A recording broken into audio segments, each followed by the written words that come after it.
Who is your contender for worst teacher of the decade?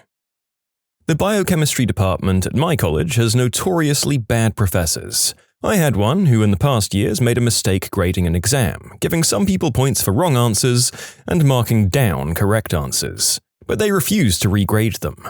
She was the stereotypical, bitter, "my class is hard and some of you will fail" professor who still thinks that suffering is a rite of passage in the sciences. She wouldn't upload slides even when students were snowed in at home and the lecture recording malfunctioned. A lot of university professors don't care about their students, but this one truly made me feel like she wanted us to fail. By the second week of class, I cried in lecture and went straight to my advisor afterwards to switch from a Bachelor of Science to a Bachelor of Arts just to get out of her class.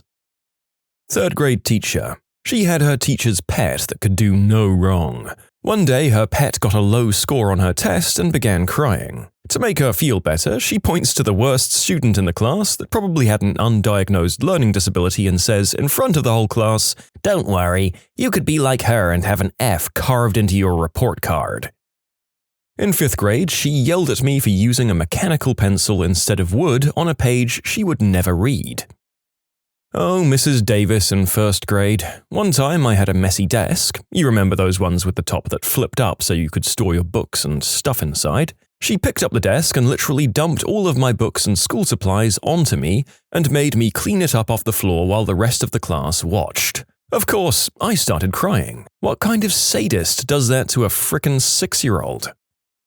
Well, funnily enough, my school history teacher was weird. She'd always give us strange assignments and tell weird stories about her personal life. But today I learned that she shoved a knife into the stomach of her husband about a week ago. He's alive? When I say funnily enough, the funny thing is that I found this question the same day I heard the news. The stabbing part isn't funny at all.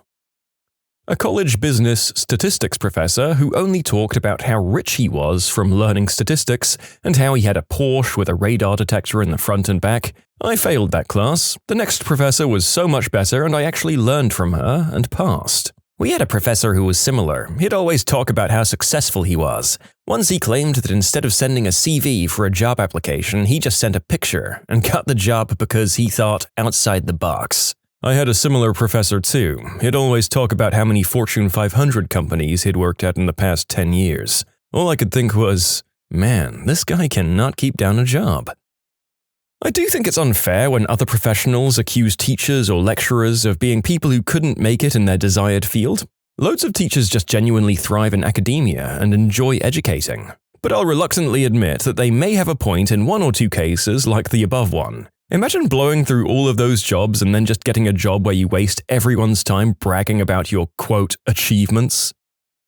In 6th grade, I was sick and missed a day of school, so I didn't know what the homework was. The next day in class, the first thing I did was ask one of my classmates for the previous night's homework so I could do it that night. My teacher gave me a 0 and a detention in front of everyone for not turning in the assignment. I went to her privately after class and explained that I didn't have any friends in the class and had gotten everything I needed to do it that night as soon as I walked in before class started. She told me it's not her problem if I'm a loser and that I should have found a way instead of making excuses. I was a great student with straight A's, never missed school and was always well-mannered. I was absolutely mortified and so deeply hurt because in reality, not only did I not have any friends in that class, I didn't have many friends at all. The friends I did have, which were more school friends than actual friends, were on another team, so had a different set of teachers. Later in the quarter, I turned in a poem that I was incredibly proud of. I got nice paper to print it on and everything, and the poem itself was very real and raw. She failed me on the project, and when I approached her about why she failed me, she told me the whole thing was stupid, the visual presentation and the poem itself. My mum still has that project framed in her house and reminds me from time to time how meaningful it was for an 11-year-old to have written it. I'm not sure what that teacher had against me and still haven't been able to make sense of it all these years later, but I've never forgotten how she treated me. Grade 10 English teacher. Had an assignment where we made up fake names and did a pen pal to other students in the class. He also joined the assignment and wrote very inappropriate letters to one of the female students. She loved the boys, but always hated on and picked on the girls. Just as an example, I worked really hard on a project for her class. It came back with a D- on it. My mum had had enough of her crap and took my projects to the principal. She asked him to tell her what grade he'd give on the projects. He looked it over and read through everything and said it was definitely A work. Mum showed him the grade she had given me on it. The teacher was spoken to and my grade changed. She also failed me in that class along with several other females, claiming I'd never turned in any homework. I had, but couldn't prove it. The boys in her class never received less than a B. The year after I had her, she retired after speaking with the principal and the school board again. By the way, I was a straight-A student except in this one class. In middle school jazz band, the teacher asked me to play a solo during one of our performances. After the performance, the teacher congratulated us and told the soloists what a great job they did. Except for me. For me, I was told how horrible I sounded in front of the group. Never performed a solo again. Third grade teacher pinned me against a blackboard. I remember looking out to my classmates and seeing the look of horror on their faces as I gasped for air. This was in '79. Then later, a girl he was writing to eventually came to her parents about it. She literally shoved a ball of duct tape in my mouth in front of the whole class because I couldn't hold in my laughter after my friend said something really funny. Mrs. Huddleston, grade 4. I had a troubled childhood, and I remember during that grade that I'd found out that my grandfather was divorcing my grandmother, and that he'd kicked her onto the ground and stepped on her while threatening her with an axe. So, naturally, I probably had some issues, but I never acted out like a jerk kid or anything. Anyway, this teacher was trying to teach me something after class, something with blocks and multiplication maybe. And I remember she was getting angry and frustrated, so I was crying because my home life had a lot of anger and fighting. She eventually slammed the blocks on the desk in anger and started screaming at me while other kids laughed. Now she wins awards for all of her good work. She might have just had an off day, but that school memory sticks out with me more than any others during that time, and I'll never associate her with anything else. That was 1994 or something like that. Screw her, man. A teacher who wanted students to learn programming, and the method of testing was filling the blank. No wonder most of them wanted me to tutor them. My math teacher was a terrible person. She once wanted to call my mum because I wasn't doing it how she wanted, and she got mad at me because I didn't know the mobile number of my mother. I think it was in 7th grade or so. She also told me in front of the whole class that I'm not the brightest bulb. I had a professor who was awful at teaching. I never liked him. He eventually got fired after an investigation into him, sparked by PETA, we were told, and found out that he was doing unethical testing on puppies and falsifying data for academic studies before coming to our college. I forget his name, but he taught genetics. Mine asked me, "Did your father ever teach you how to act?" I informed him that my father had died 4 years earlier. 2 weeks later, my stepdad came to pick me up for an appointment, saying he's there to pick up his kid. The teacher over the phone with the office says, "You mean the deceased father is here for pickup?" All through high school, that teacher just kept doubling down, never showed remorse for what he had said. He'd chase me into other classrooms because I had a hat on and I needed to take it off. This gave me motivation to become the compassionate, empathetic, and awesome teacher that I am today. My kids always get the benefit of the doubt, and I respect them.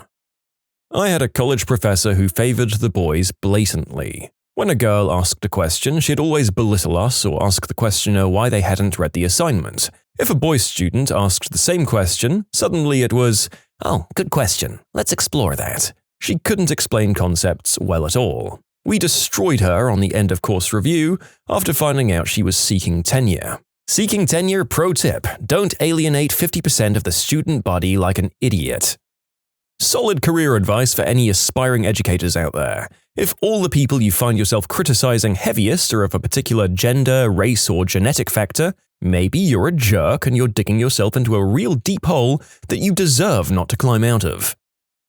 A math teacher in grade 9. His name was Mr. Tingley. Not even kidding. The entire class, other than me, failed grade 9 math. None of us ever understood what he was saying. As an adult now, I think he had dementia. I got 93% in math despite not knowing what the frick was happening ever in that class. When I was doing placement forms for high school, they tried to put me in academic challenge math. I said, "No way, just please let me do normal math." When I had my first test in grade 10, I got 34%. There was an emergency meeting with the teacher and the principal where they interrogated me for being on substances. Nope, no substances. For some unfathomable reason, the Tingler, which is what we called him, liked me and gave me that ludicrous mark in his class. The grade 10 teacher suggested moving me to remedial math. I said no. I asked her to teach me grade 9 and grade 10 in the same year. She said that would require 3 hours of homework per day just for the grade 9 math. I said fine. I wound up with 5 hours of math homework per night.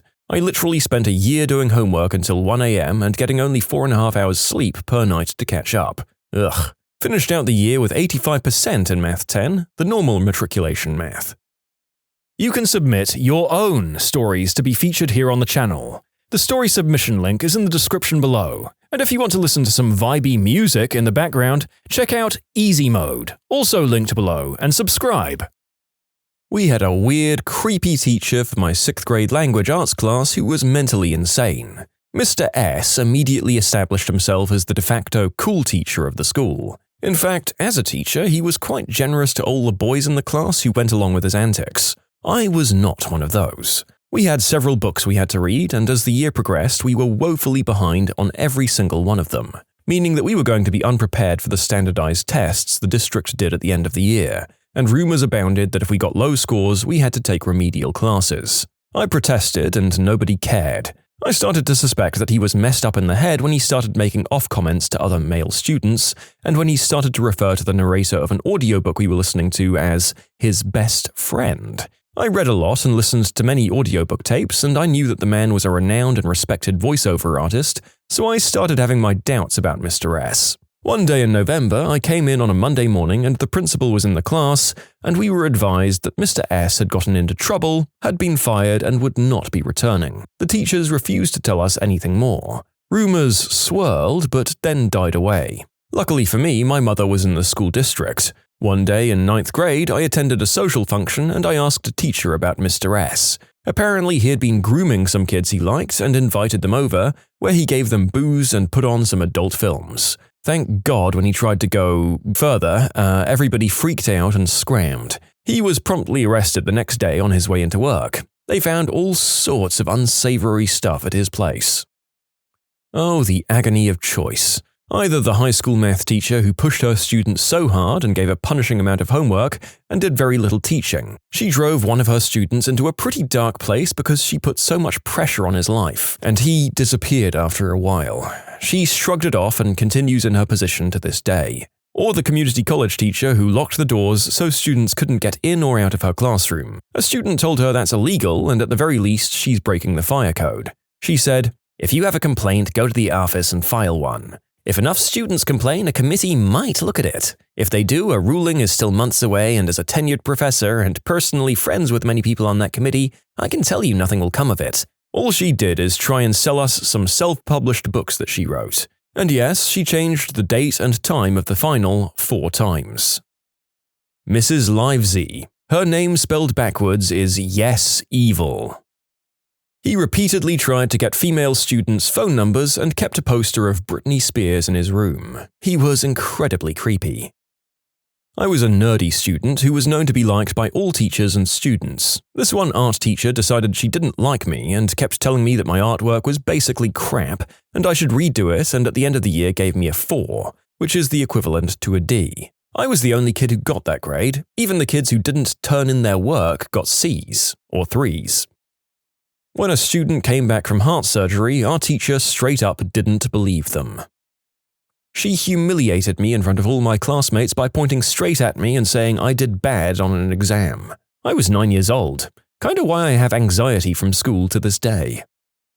For grade school, my grade 5 teacher. Every little thing I did, she'd call me out and get me in trouble no matter what. Before and after that year, I never got in trouble. She never helped me no matter what as well. Even though it was my first year out of special ed and I needed the extra help in the transition. Oh, and worst thing she ever did to me? When I was in her class, I fell off the monkey bars and hurt my back real bad. I was screaming in pain and could barely walk. When I was walking to the office with the playground supervisor, she saw us and told me that I was fine and I should be in class, even though she had sent me home for smaller medical things before. The playground supervisor told her off and went to the office, explained everything and phoned my mum to take me to the hospital to get checked out. Let's just say my mum was really happy that this teacher retired before my brother had her. She was happy that she had never had to deal with her again either. And for university, my sports economics professor. He only tested on the sample questions we had, but never went through how to do them in class. All he did was go over the background of the topic. We had a teacher that was a neo-Third Reich enthusiast. I'm dead serious. My kindergarten teacher 35 years ago. Here's a few things I remember. Called me out in front of class for coloring a banana poorly. I'm severely nearsighted.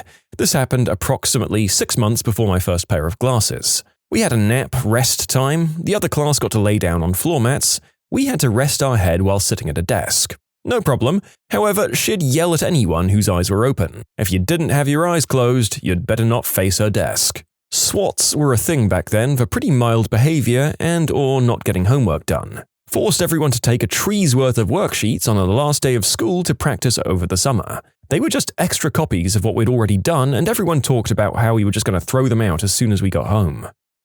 Well, I'll say one thing for this teacher, and that's although it seems like she was, as you say, absolutely terrible, that the fact that all of this was acceptable might have been more of a product of the time than anything else. Even though there are still shocking teachers today, I'd be surprised if anyone could get away with laying a hand on a kid like she did.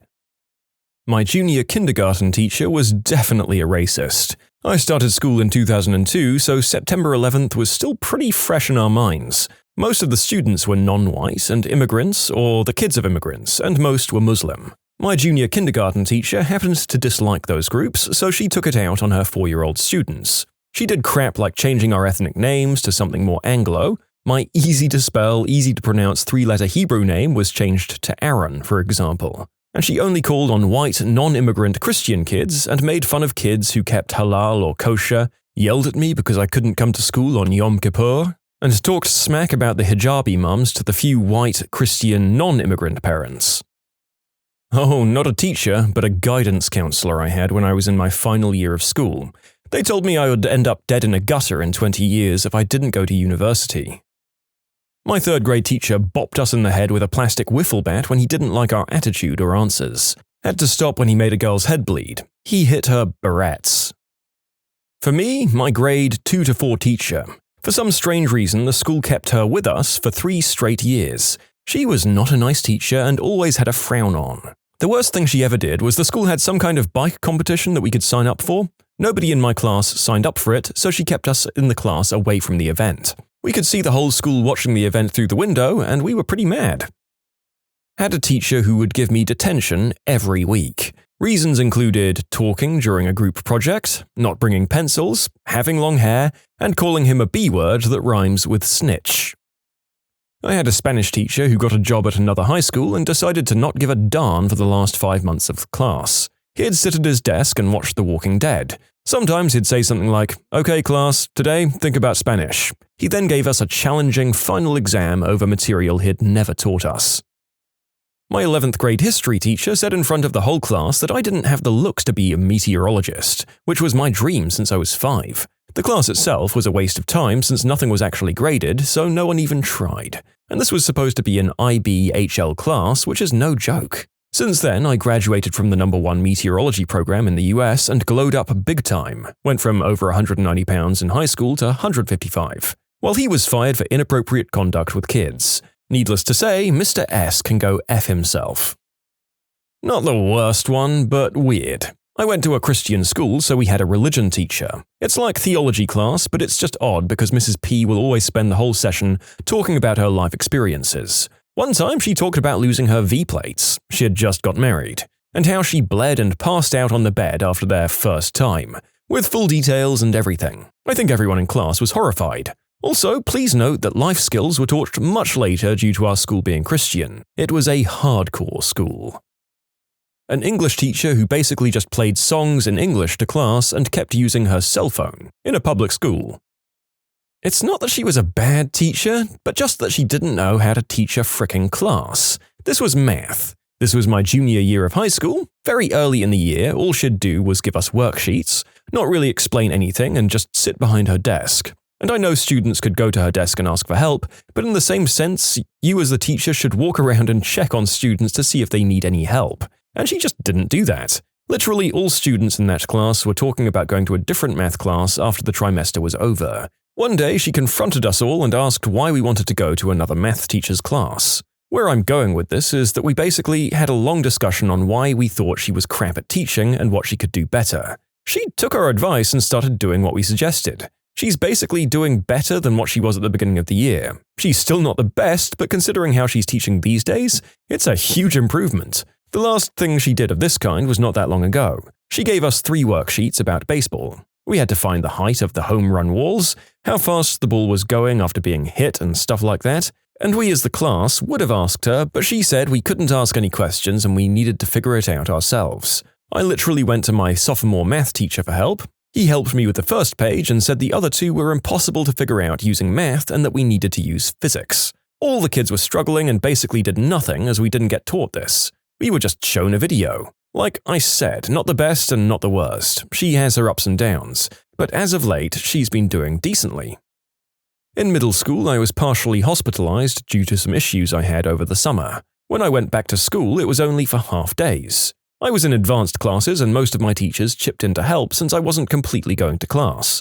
The one exception was my advanced math teacher that refused to help me and told me if I wanted to pass, I shouldn't have gotten hospitalized. Middle school was not a fun time for me. What nasty side effects did you experience in clinical trials?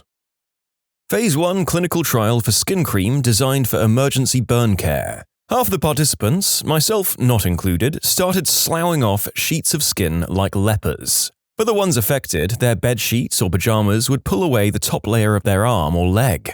We only had 1 limb treated per dosage. It was pretty gruesome and the trial was cancelled after just a week. I spent a while worrying about it happening, then I assumed I was in the control group.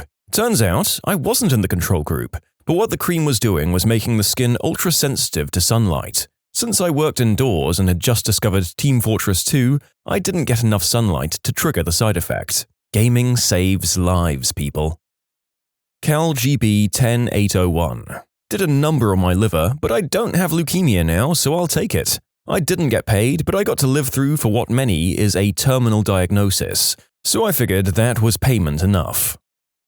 I took part in a trial of a malaria vaccine. The vaccine didn't have any side effects, but I did have to sit with a cup of mosquitoes on my arm biting me. Also, I got malaria. I got paid £2,500, and I was well aware of the risks going in and not only motivated by money. Malaria is a huge deal globally, and I wanted to help fight towards its eradication. I'm not a good enough person to say I'd have done it for free, but I also wouldn't have done it if the money was the only reward. The money and the global need added up, if that makes sense, and it was a really interesting process to be a part of.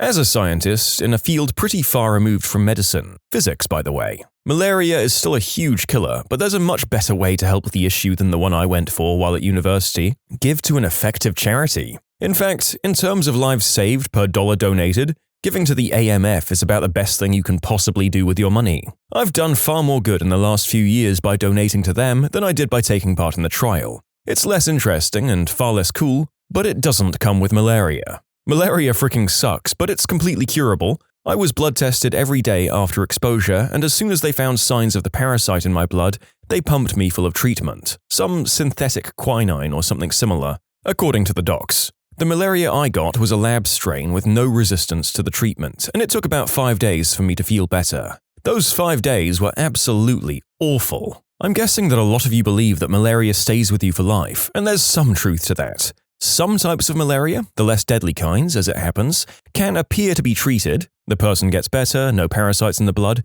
but then they return much later. I got a type where this doesn't happen, but does tend to kill people with no resistance. Plasmodium falciparum. I would probably get malaria for 5 days for £2,500 to be honest. Plus, that's the ultimate sick day excuse. Just leave out the part where you got voluntarily injected.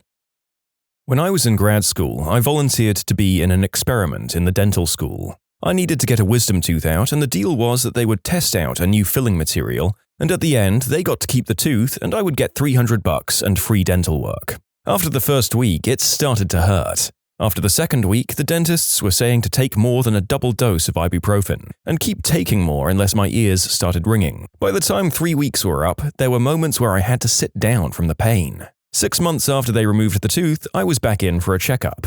I asked the dentist if the experiment was a failure, and she sort of smiled and said that it was going into wider clinical trials. That's when I realized that I had been a part of the control group, valiantly proving that cavities hurt. To be fair to the researchers, they can't tell you that you're in the placebo group because your perception of pain knowing that you had a placebo would skew their data. To be fair to you, I certainly hope that they outlined the risks and procedures in the informed consent, because otherwise not informing you that there may be pain involved is a serious breach of research ethics, and is a valid complaint to the IRB. Oh, don't worry, it was all done correctly, I was informed. I, like most test subjects, imagined that I got the experimental treatment and worried about the side effects, when the opposite was in fact true in this case.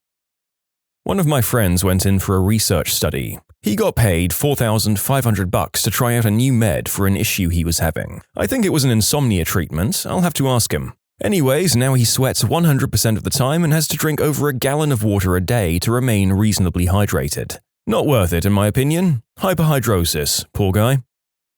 Not quite a clinical trial, but in the mid-80s my father was one of the first people to accept a new hay fever vaccine. He had suffered badly year on year. A few weeks later he started losing weight, feeling fatigued and just generally being ill. He was admitted to hospital and after what he describes as hundreds of medical tests, failed to find any reason for why he was ill. The best they could come up with is that somehow a heterosexual man who had never used substances or had a blood transfusion had somehow developed the big transmissible disease of the 90s. Remember, this is back when it was still being called GRID. It was just assumed he'd get sicker and sicker until he passed away. But one day, he started to get better, which also stumped people researching that disease, because that hadn't happened to anyone else. The eventual conclusion being that they didn't know what it was, but it can't have been that. Doctors basically told him he seemed fine now and just to get on with his life. He went back to get the vaccine again the next year, but was told that it had been withdrawn after loads of people died after having it. Turns out it was just a massive dose of roids.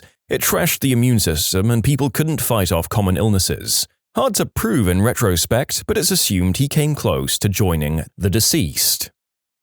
I was in a trial for a treatment for IBD, Crohn's disease. The drug was modulating interleukin-11, basically trying to calm down your immune system so that it quits attacking your gut. It worked really well. I was in remission and I felt fantastic. Then I had my routine blood work done. You know that step where the tube is full of blood and the nurse shakes it back and forth a bit? When the nurse did that with mine, all the color drained from her face. She told me to stay where I was and sit very still, please. And she took off. Turns out that interleukin-11 is really good at making blood clot. When the nurse shook the tube of blood, it started clotting. That's not supposed to happen. Turns out my fibrinogen was so high that if I'd bumped my arm against the doorframe on my way out, I would have thrown a clot that would have killed me. A few doses of blood thinner later and I was good as new. The trial was stopped, I wasn't the only one who clotted up, and the research was shelved. I've never found a medication that was as effective for treating my Crohn's, though. This one scares me the most. It scares me more than the ones where people have died,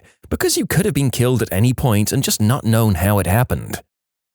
Not a failed trial necessarily, since all the data was important, but my father-in-law was a conscientious objector for religious reasons during Vietnam. The army assigned him to be an insect repellent tester. He'd spend his days in an enclosed room covered by different compounds to see how his mosquito companions would react. Some compounds worked better than others. I got a bit of a headache in my trial. They cancelled 2/3 of the study because some liver values were higher than they should have been. I still got paid out in full, living on the edge. I tested a bladder control med that worked pretty well but caused irregular heartbeats. It was nice to not have to run to the bathroom 20 times a day, but I do need my heart to work properly. Having your heart work properly is ideal for day-to-day life, it must be said. Not sure if any of our IBS sufferers would decide it was worth it in the end, but who knows? I was in a study that was testing how people infected with a certain immunodeficiency disease reacted to bedbug bites. I can't remember which disease, it wasn't either of the two big ones though. I was a part of the healthy control group. I went into a sterile lab, got nibbled on safely by bedbugs. They put a screen between my arm and the bugs so they wouldn't end up on me, and then recorded my skin's reactions for a week. Did this 4 times, I think. I was informed they didn't find anything significant after the study concluded. Must have been a tough paper to submit to journals. My chest swelled up until it looked like I'd bolted basketballs onto my ribcage. Then I started lactating. Like, a lot. Like, can't leave the house because my fun bags are geysers, constantly shooting out some mystery fluid and occasionally blood. Then came the vertigo and the constant tinnitus. After a few days of this, I advised the doctor the final side effect was going to be self-deletion if we didn't start weaning me off this crap. The intended use was to treat bipolar disorder. Obviously, my reaction to it was extreme.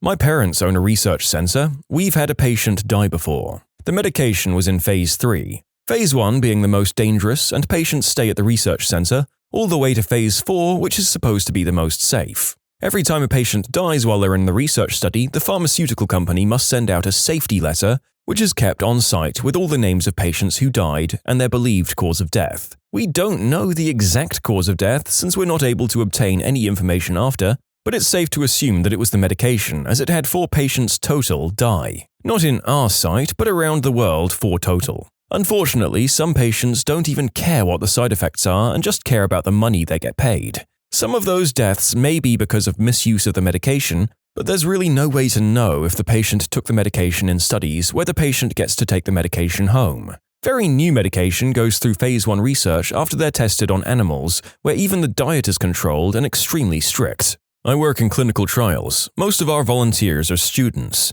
Even though there's a fairly lengthy consent process, you can tell most of the volunteers have paid no attention at all, except for the part about how much they get paid. Some of them couldn't even tell you what substance they're taking and tell me that they think they've had the placebo. There are no placebos in my studies.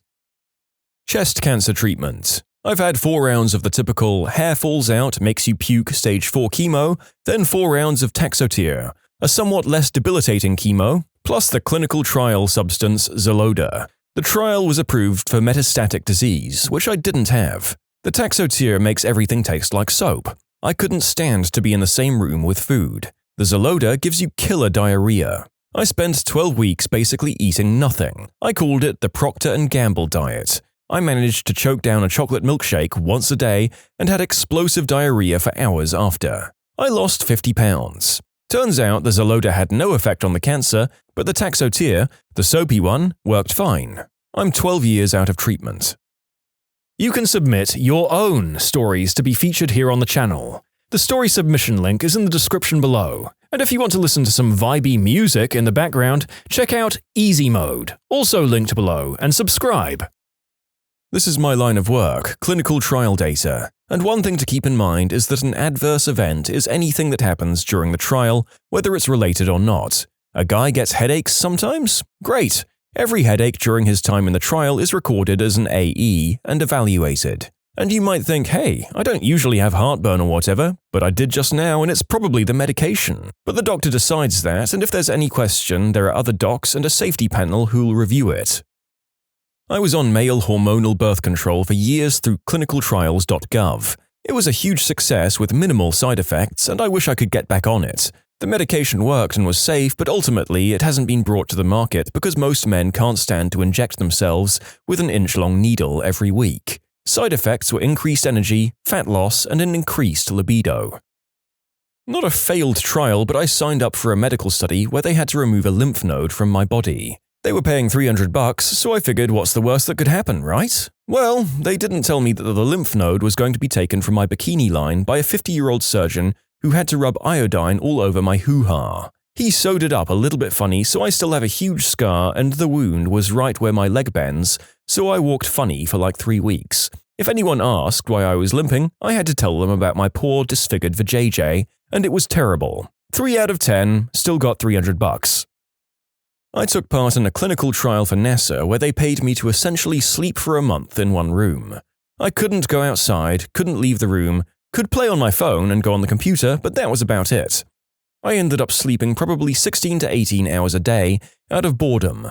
The trial wasn't technically a failure, but afterwards I had trouble sleeping usual amounts of the time, as well as doing day-to-day tasks. I was paid $5,000 for the month. I'd say it was worth it. Is it weird that the narrator would do the one where he would get malaria, but not being locked alone in a room for a month? Maybe if I could edit videos and just get paid gangbusters from both income sources, but I'm still not sure it seems worth it. My mother-in-law participated in a large-scale trial of aspirin being tested as a cure-all for the elderly. The pharmaceutical company was trying to prove that everyone should take aspirin daily beyond a certain age to reduce blood clotting. Coincidentally, it's also a great way to sell a lot of aspirin. My parents-in-law were both part of the trial, and my mother-in-law had some medical issues that ended up involving internal bleeding.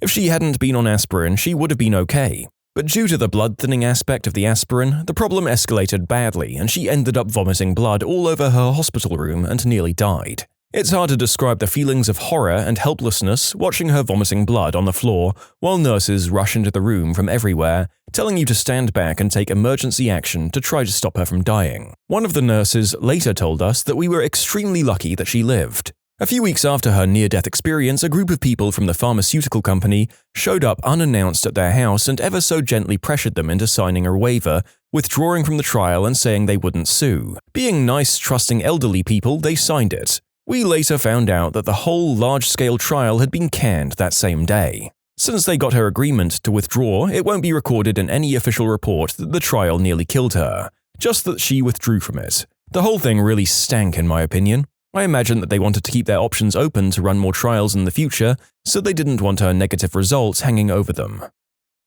I was in a clinical trial for an allergy medication. My allergies were terrible throughout the trial, so either I was in the control group or the medication was a failure. The worst part was that my allergies were awful. I couldn't take any other allergy medication and it was just not fun. I don't think I'd do it for a condition that I needed to be treated for because being in the control group means that you suffer.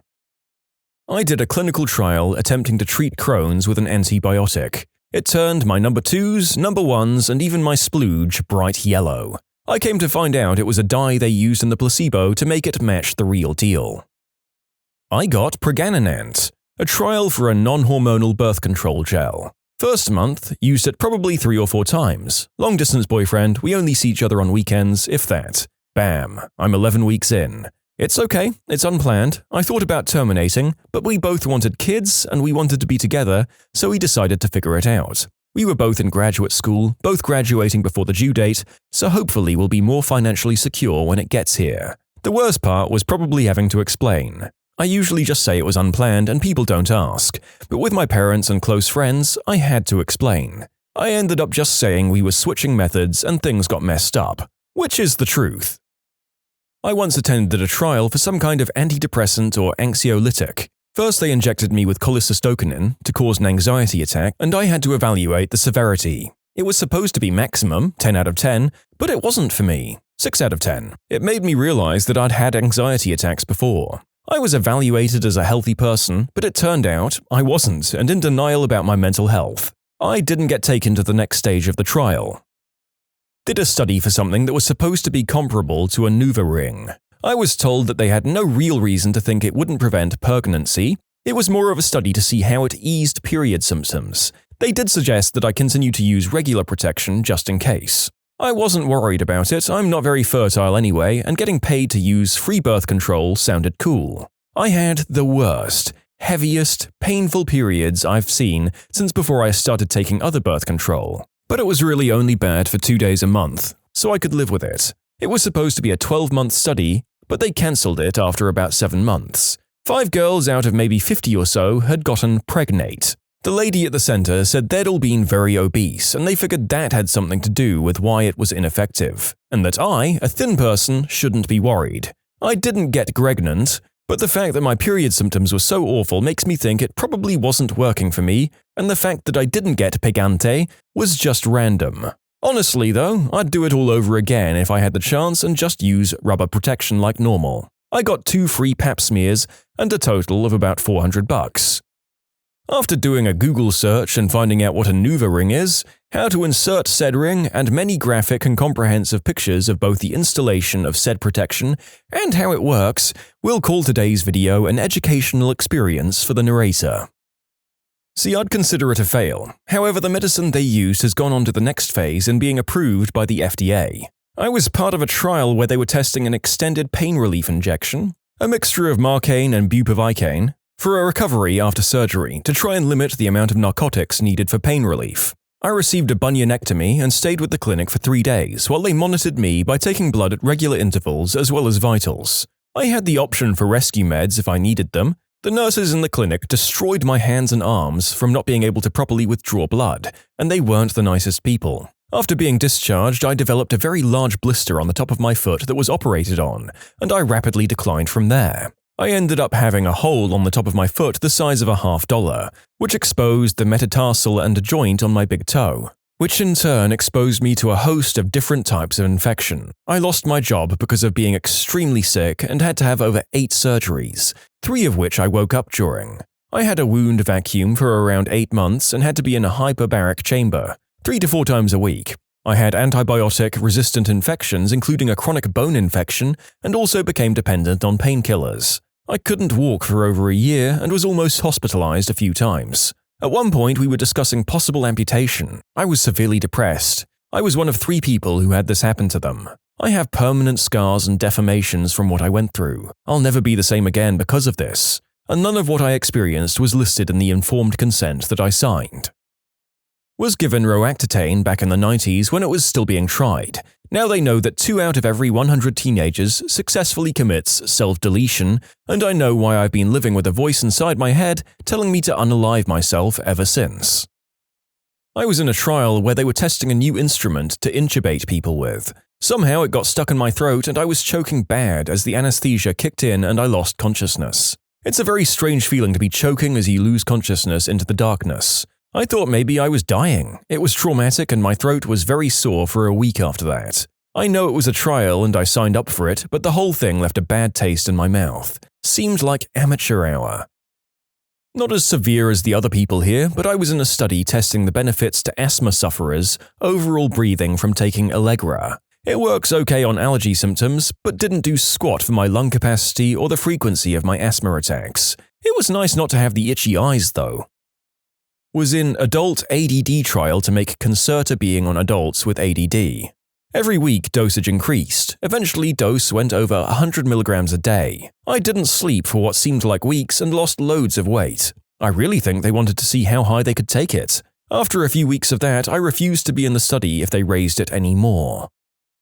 My wife took part in a clinical trial for an HPV vaccine before I'd ever met her. The trial was unsuccessful in that the specific vaccine wasn't approved or successful, but it did provide the people developing the vaccine good data which helped them develop a vaccine, which did work. As far as I know, there was no adverse side effects.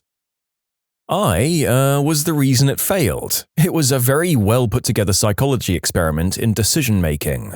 Took hours just to be a part of. It was seeing if men or women would be higher risk takers. The people programmed video games, made long questionnaires, put together tons of work. We started as a group of 50 men and women, then split to 25 of each separately. Then 5 groups of 5. About 10 minutes into being in the 25-person group, I asked, "Wait, are we just supposed to avoid risks in this to get the better score?" We had been told it was the decision-making and not the risk-taking. Risk was the variable. When I called it out, we all tailored our choices differently. I was later banned from trials. My professor was kind of annoyed at me for that.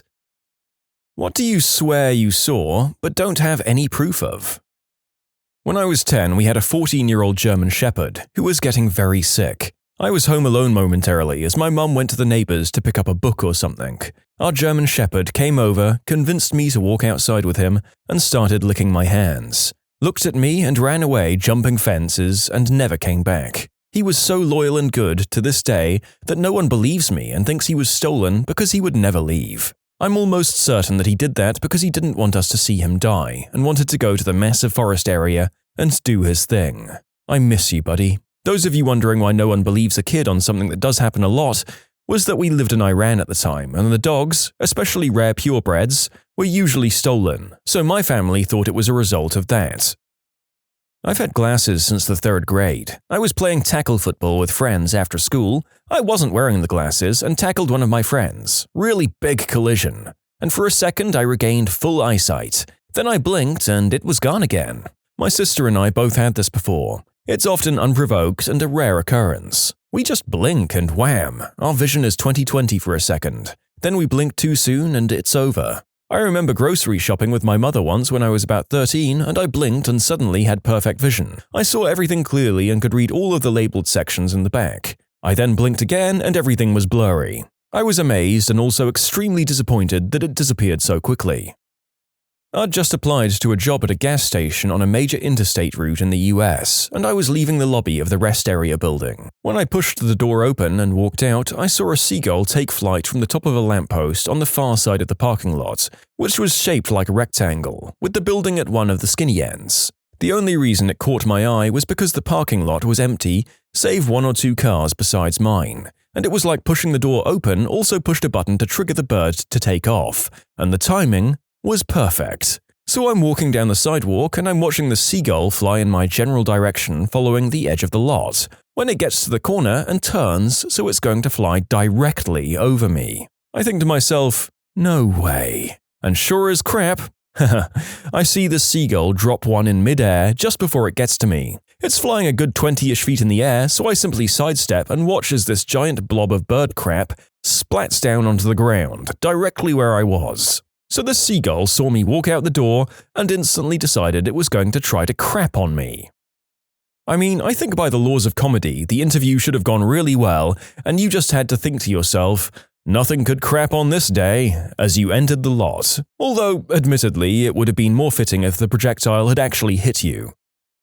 Sometime in the early 2000s, my wife and I went to an Eminem concert at the House of Blues on Sunset in LA. Yeah, I know, they're tearing it down, and it sucks. I saw a lot of great shows there, including his Royal Purple badness. Anyway, the entire show, maybe 90 minutes, there was this guy dancing on stage in a full mummy suit, and he was doing really awkward and funny dance moves that you wouldn't expect from a background dancer at a rap concert. But hey, he's in a mummy suit, so whatever. The show ends and Eminem screams into the mic, "Do y'all want to know who the mother-frickin' mummy is?" And the crowd cheers. And he screams, "Dustin mother-frickin' Hoffman."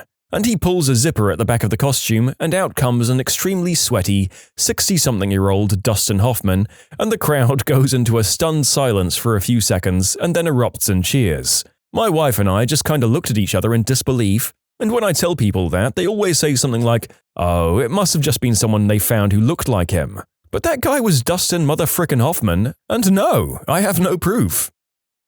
Not my story, but my brother's. He lost his wallet and was retracing his steps looking for it. A homeless man approached him at a coffee shop and said to him, "Don't worry, it's in the bathroom sink. Your wallet is in your bathroom sink." Later that night, he did indeed find his wallet at home in the bathroom sink. A few days later, he saw the same homeless man and thanked him for his help. The guy became really irritated and told my brother he'd never seen him before. Could have been a lucky guess, but I think magical bum makes for a better story. Went and got the mail from the previous day at like 7 a.m. No one was around, but this massive black dog was walking around my neighbor's Ford Windstar. By massive, I mean this dog's head went to the windows, and when his head was at the back bumper, his hind legs were still at the driver's door. When I was about 10, they started putting missing children on milk cartons.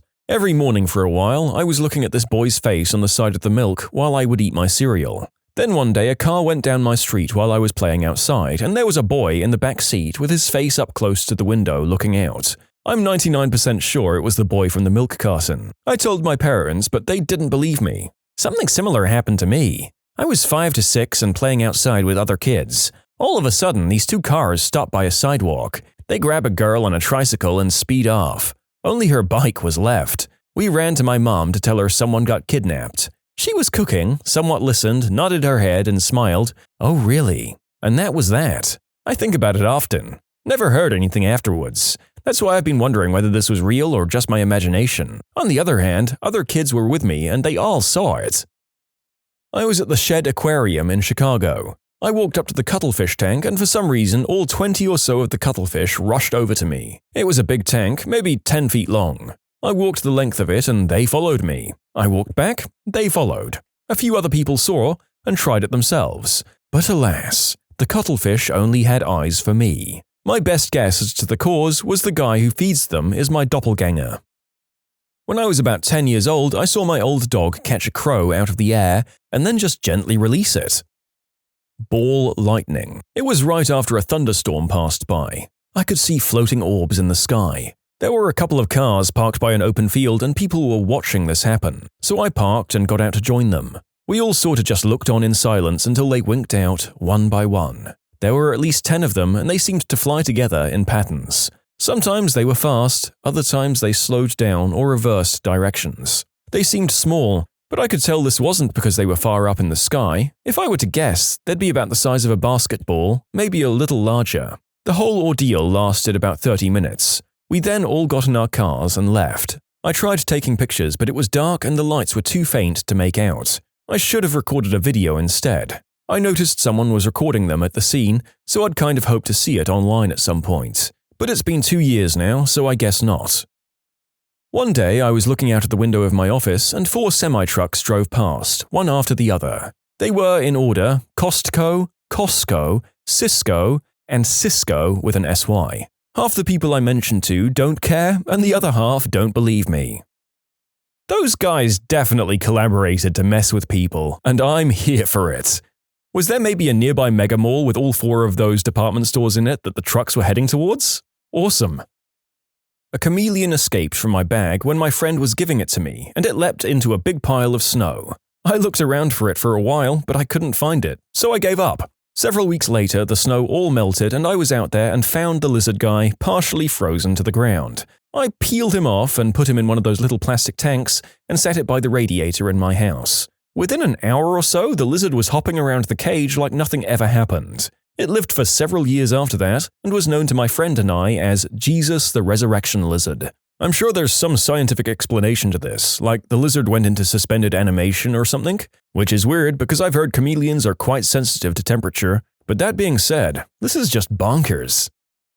I was snorkeling in Hawaii once, and I swear I saw something that looked like a clear chameleon, but as soon as I got close, it buried itself in the sand. I still vividly remember discovering a new species. Before my sister was born, my parents found a kitten. They decided to keep it because they could find no owner. They named her Princess. Anyway, my sister is 4 years older than I am. We both grew up with this cat. She'd sometimes follow us and watch over us. My parents used to make jokes about how she thought of us as her kittens. Now, my sister wasn't very nice to me. It took a lot of people a lot of time to realize that she wasn't just nasty. It was full-on, emotionally scarring bullying. My sister is a narcissist, but that's not what you need to know. When I was too young to understand what was happening, I used to talk to Princess. She was like my version of a diary. I'd sit with this creature that was older than I was and tell her all of my problems. One day at a store, my mum told us she'd buy us each a lolly. My sister wanted a different one to me and grabbed my arm and clawed her nails down so hard that it drew blood. It hurt a lot and I was really upset. When we got home, I went and cried to Princess about how scared I'd felt. After a while, I calmed down and went and played with my toys. Princess ambled out of the room. A few minutes later, I heard a shriek and she ambled back in. Turns out she had walked up and scratched my sister's hand, then hissed at her before coming back to sit with me and watch over me playing with the toys. My parents assume that my sister provoked her, but I know. She walked out of the room right after I'd been talking to her and walked back in after the shriek. I can't prove it, but I think Princess saw how scared I was and showed me that she'd protect me. I never told anybody about my white and grey guardian apart from my current cat. I haven't thought about Princess in a while. She lived to be between 19 and 21, depending on how old she was when my parents got her. She lived with them for 19 years and was around 2 when they found her. I loved that cat. Funnily enough, my new cat was originally my sister's. She got him, then left him with my parents, and he slowly became mine. He likes to sit with me more than he likes her. When I was around 10 years old, I went down to a lake when I was on holiday. When I got down there, I vividly remember a massive ball of lightning just hovering, and then it struck the middle of the lake. I never ran so fast in my life back to the little house we were staying in. You can submit your own stories to be featured here on the channel. The story submission link is in the description below. And if you want to listen to some vibey music in the background, check out easymode, also linked below, and subscribe. I was out for a walk late one night. This was in rural Illinois, so there was nobody else out. I noticed from a distance that there were these squirrels just standing in the middle of the road. I thought to myself, that is strange. When I got closer, I noticed that there were 3 squirrels standing around a cat that was lying down. I thought for a minute the cat was dead. But when I got closer and walked past them, the squirrels and the cat followed me with their eyes, none of them moving a muscle. It was like, move along, nothing to see here. Still to this day, I think of just how bizarre that was. As a child, I touched some weird pest plant in our garden. I think it stung me. Then I saw everything in inverted colors for a short time. Then back to normal. I was in such a shock, I couldn't explain it to my mom. I just went to her crying. You probably touched a brugmansia. They're loaded with scopolamine and can cause you to see things that aren't there. Inverse colors are a common hallucination from them. Brugmansia are a very common garden flower, despite their effects, because only small children will be affected by contact alone. Did you have big orange flowers that hang downward in your garden? Brugmansia are terrifying. Not 2 days ago, I read a trip report about some dude who took brugmansia tea he made out of 2 leaves and 2 flowers. 1 leaf per 32 ounces of water is more than enough. And the guy ended up crashing knee first through a plate glass window and then ripped the back door to his house off its hinges with his own 2 hands. That crap is terrifying. The author, Christina Pratt, in an encyclopedia of shamanism, says that brugmansia induces a powerful trance with violent and unpleasant effects, sickening after effects, and at times temporary insanity. These hallucinations are often characterized by complete loss of awareness that one is hallucinating, disconnection from reality, and amnesia of the episode, such as the one example reported in Psychiatry and Clinical Neuroscience of a young man who amputated his own Johnson and tongue after drinking only 1 cup of brugmansia tea. I've never heard of this leaf before, and it is wild that something like this is apparently a common garden flower. I was also about to rave about how we ban green herb and not this, but it sounds like not many people would want to take this. When I was about 6, my entire family was helping to build my grandparents a new house. I was helping my dad move some really long 2x4s from the lumber pile when a mouse ran out from under the board I had moved. Out in the middle of the woods, mice were no big deal to any of us. I did a double take though because the mouse was frickin' blue. I don't mean the sun reflected off its fur and it had a blue sheen to it. I mean a brilliant, royal blue. He was running fast, but I got my dad to notice it too, and he agreed that the mouse was really royal frickin' blue. We've told multiple people, my mum included, and no one believes us. But we know what we saw. I slipped on icy stairs last winter, and I swear I saw my own butt crack as I fell. No one believes me. How did that go over? Hey mom, guess what? I saw my own butt crack today. Maybe if you pulled your own head out of your butt, that wouldn't happen. When I was about 10 or 11, we were having a get-together at Grandma's house for the holidays. All of us cousins played all day, and when night fell, we played hide-and-seek, while the adults smoked and drank up by the house. We stayed on the back of the property, just having a good time. I was hiding in between a bush and the property fence when I heard the strangest sound. It was almost a scream, both happy and miserable at the same time. I jumped up and kind of shouted. All my cousins heard it, and we all saw it too.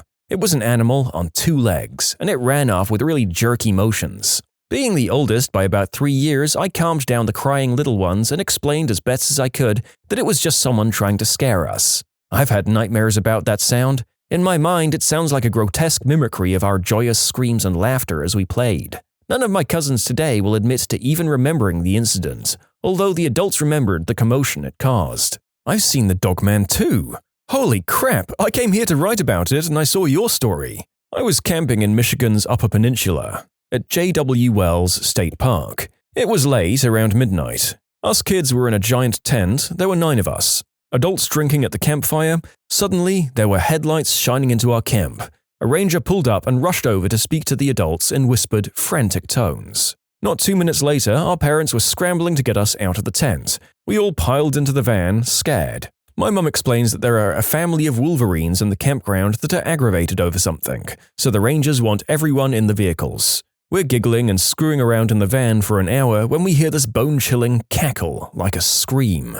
It was loud. We all shut right up and were staring at each other, and I'm wondering whether a wolverine really makes that sound when our tent we were just in was ripped apart. We watched as something collapsed it and was thrashing around for what seemed like forever. All we had was the light of the campfire, myself and my 2 cousins staring hard into the darkness behind the van, trying to make out this wolverine tearing up our canvas tent. It went still and my dad and drunk uncle ran to the tent's remains, beating it with sticks. They didn't find anything. No animal, no nothing. The scream came again as they were kicking through the remains from the woods behind the van. My uncle pointed his giant craftsman flashlight immediately in that direction, and something furry standing on 2 legs took off running, howling and screaming and cackling as it went, hooking its weird angled arms above its head. I saw the flashlight shine in its eyes, and that was no frickin' bear. We slept in our cars and left as soon as the sun was up. We left the shredded canvas tent behind and my mum snapped a picture.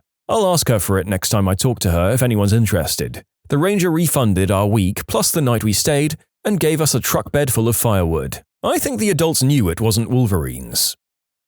When I was 5, I woke up from my sleep and saw a man sitting on the stairs watching me. I wasn't scared though. There was something tranquil about it. I just watched him and he watched me for what seemed like 10 minutes. Then all of a sudden, he was gone. A few days later, I found out my dad was killed in Europe.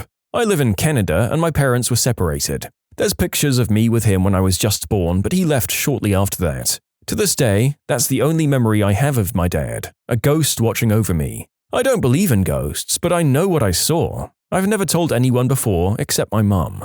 My mum used to see her dead sister standing at the end of her bed, watching her for years after she passed away. It was always peaceful and tranquil, she says. She liked seeing her. But then one night it just didn't feel right. My mom got scared and shouted for her to go away. She never came back after that. Well, that's quite enough supernatural for me for one day. No thanks, dead relatives. I don't need house calls. You can all stay in Bumper Car Valhalla or wherever you are. My mum, dad and I were driving through rural Alabama late one night, headed to see family for Christmas over 10 years ago. We were in a Ford Explorer. Mum was driving and Dad and I were sleeping. I woke up for a moment in the back seat just in time to see what looked like a buffalo dead in the road, and then the Explorer went up and over the dead buffalo and it scraped the undercarriage of the car. I asked my mum in my sleepy days, "Was that a buffalo?" To which she replied, "I don't know." I closed my eyes. My friend and I were watching basketball in the early days that Charles Barkley was a panelist. He was apologizing for calling a team midgets and saying that he knew it was offensive. But as they were going to commercial, we both heard him say over a hot mic, "Besides, they shouldn't hate me, they should hate God." My friend and I were amazed and convinced he would be fired. But not only did we never hear about it again, the clip doesn't even exist online anywhere. It's as though we had a double delusion. One time when I was really young, like maybe 10 years old, I came home after school and was making myself a salami sandwich. I pulled the bag of salami out and took out 2 slices. I slapped the 2 slices together, and suddenly they became one. I tried my hardest to separate them, but there was no seam or anything that I could split them up with. I even showed it to my mum, but not a single person believed me when I told them. I had fused 2 pieces of salami together. Cold-cut welding. I'm in line at a cafeteria. The guy in front of me is holding out a pudding cup. Someone walking by stumbles and falls into pudding cup guy, knocking his pudding cup out of his hand. While everyone is looking at stumbling guy, the pudding cup goes a good 2 feet straight up in the air. Pudding cup guy is totally focused and at the last second, turns and catches the pudding cup behind his back. He looks at me, smiles, and that was that. No one else saw it. A monkey jumping from car to car on a busy street. I could probably draw a sketch of it even though this happened about 5 years ago. Definitely one of the most odd things I saw. Unfortunately, everyone thinks I'm telling a bad joke when I explain what I saw, or they just nod it off and continue not giving a frick. In 1994, on a farm in the southern Midwest United States, 5-year-old me has this huge yellow lab, sweetest dog in the world, who one day suddenly lost her crap barking and ran outside. Being 5, I followed her and watched her run out into the cow pasture, where the cows were suspiciously nowhere in sight, and she went toe-to-toe with a frickin' grey wolf. That area at the time was definitely not wolf country. Coyote, sure, but there's no way that was a coyote. The thing towered over my lab, and I'd seen plenty enough coyotes to know that this thing was not one of them. My lab barked her damn head off right in his face, and after about a minute he tilted his head and then just turned around and disappeared into the woods.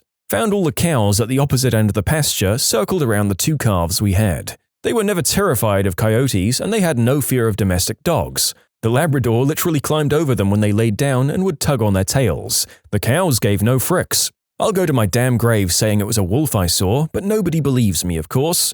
I've spent years researching wolves and wolf hybrids, but every picture I've seen of both the animal and the paw prints he left behind says it was very, very, very much more wolf than coyote or dog or even a mix. What food would you pay not to eat again? My grandma's. She's never cooked with herbs. Salt and pepper were on the table, not added during cooking. Almost everything was boiled. I don't know why. She had cookbooks. She had a garden, and when the vegetables were ripe, she brought them to die a slow death in her pot. Mine was just the psych ward fruit cup. My least favorite food when I was at the mental institution was the unseasoned powdered scrambled eggs. How are you supposed to feel better when the food itself is that depressing? Was just thinking of this today, actually. My mum used to bake unseasoned chicken breasts with a slice of American cheese on top. That's it. That's the meal. My dad once served mustard chicken. Chicken breasts left bare save for a single line of yellow mustard down the middle. Then baked until dry. He's gotten pretty good at following recipes and even adapting them a bit for allergies. But on his own, tragic. My mother-in-law's Taco Tuesday. Unseasoned boiled ground beef, then put in a pasta strainer and washed to get rid of the grease. Lettuce, tomato, pre-shredded bag of cheese, and that's it. 1 taco each. I have not been back to dinner there since, which may have been her plan all along. My grandmother-in-law had a sign in her kitchen that said, "Spices equal love." So I guess she hated us. My mom's cooking. She overcooked everything, which is why I hated any kind of meat growing up. When it takes 46 chews for a piece of pot roast, it's bad. My parents did the same. I thought my uncle was a genius chef for a brief period when I was 16, and he actually made a juicy steak. Everything my parents made needed to be drowned in ketchup to be remotely edible. They've gotten better recently, thankfully. Ah yes, the old generational differences. Boil it until it's killed without a doubt and all the evil, sinful color has been taken away.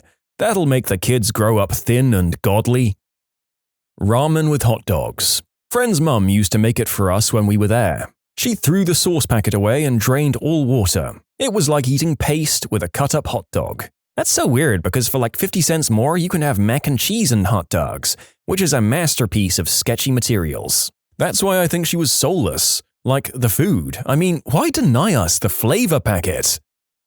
My high school cafeteria served 3 kinds of cheap pizza that you just microwave, and you knew the difference by the shape.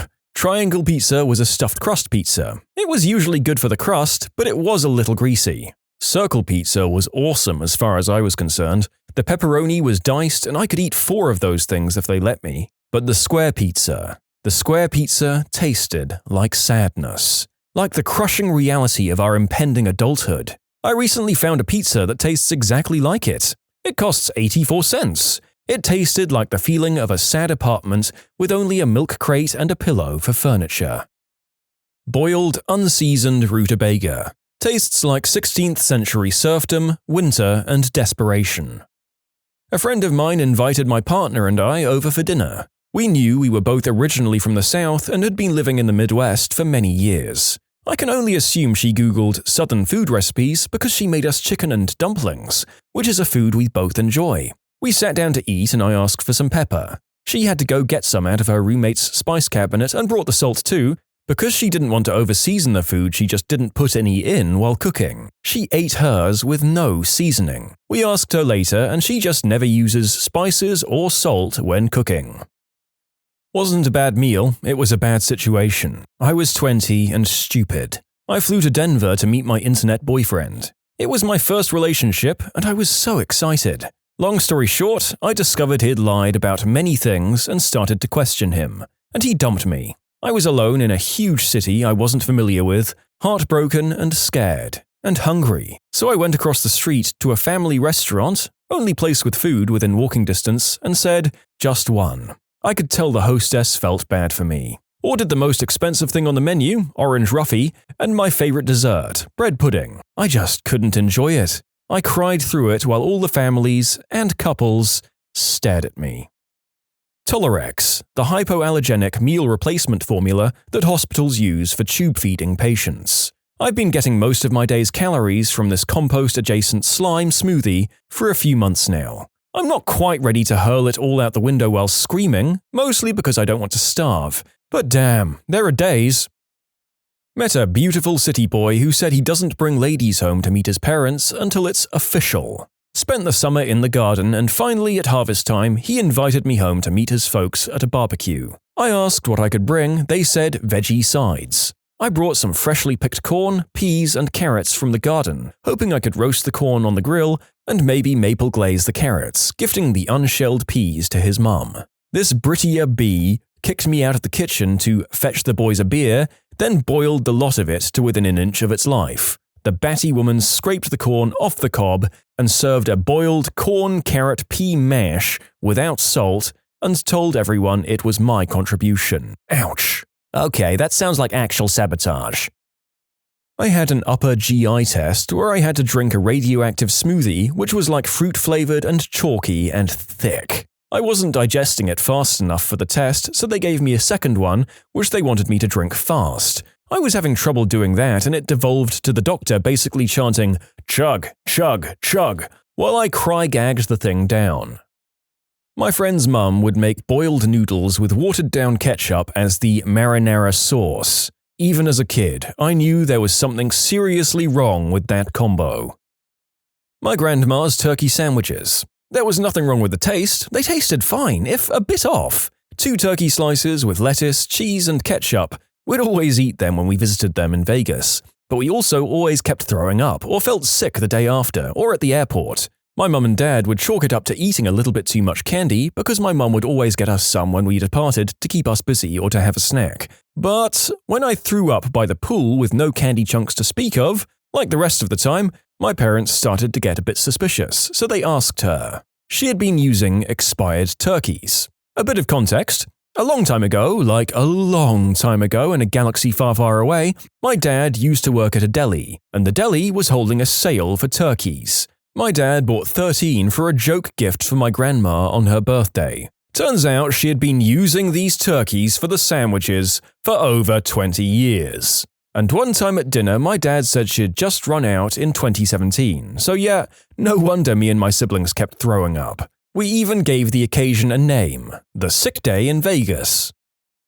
My sister and her ex-boyfriend invited everyone over to see their apartment they got together. His aunt made some deviled eggs that consisted of relish, jalapeno, and fricking raisins, which she conveniently hid under everything. To add insult to injury, she somehow made them so runny that they practically squirted at you when you bit into one.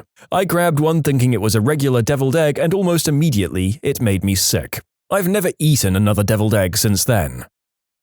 It's kind of a true running joke that when I make videos for this channel about people's medical conditions, I let people know if any or a lot of the stories are making me gag and causing me difficulty recording. Spoiler alert, most of the medical ones are. Weirdly enough, I would say the awful culinary monstrosities on display in this video are challenging my gag reflex and causing retakes even more regularly. Oh god, those eggs sound like crimes against nature. Truly devil's eggs.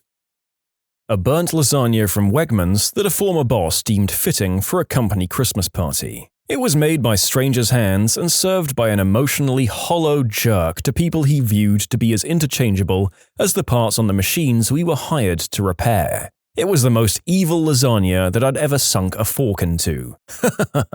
Reminds me of the time when my former employer brought us 1 large pizza and large salad for our shop, about less than 15 grown men, and then invited the other shop to join us too, about another 15 dudes. The most embarrassing thing ever. This was for sending out a project that was overdue due to management and owner. God, the mental image of 30 dudes standing over 1 box of sad-looking pizza and some leaves is sending me.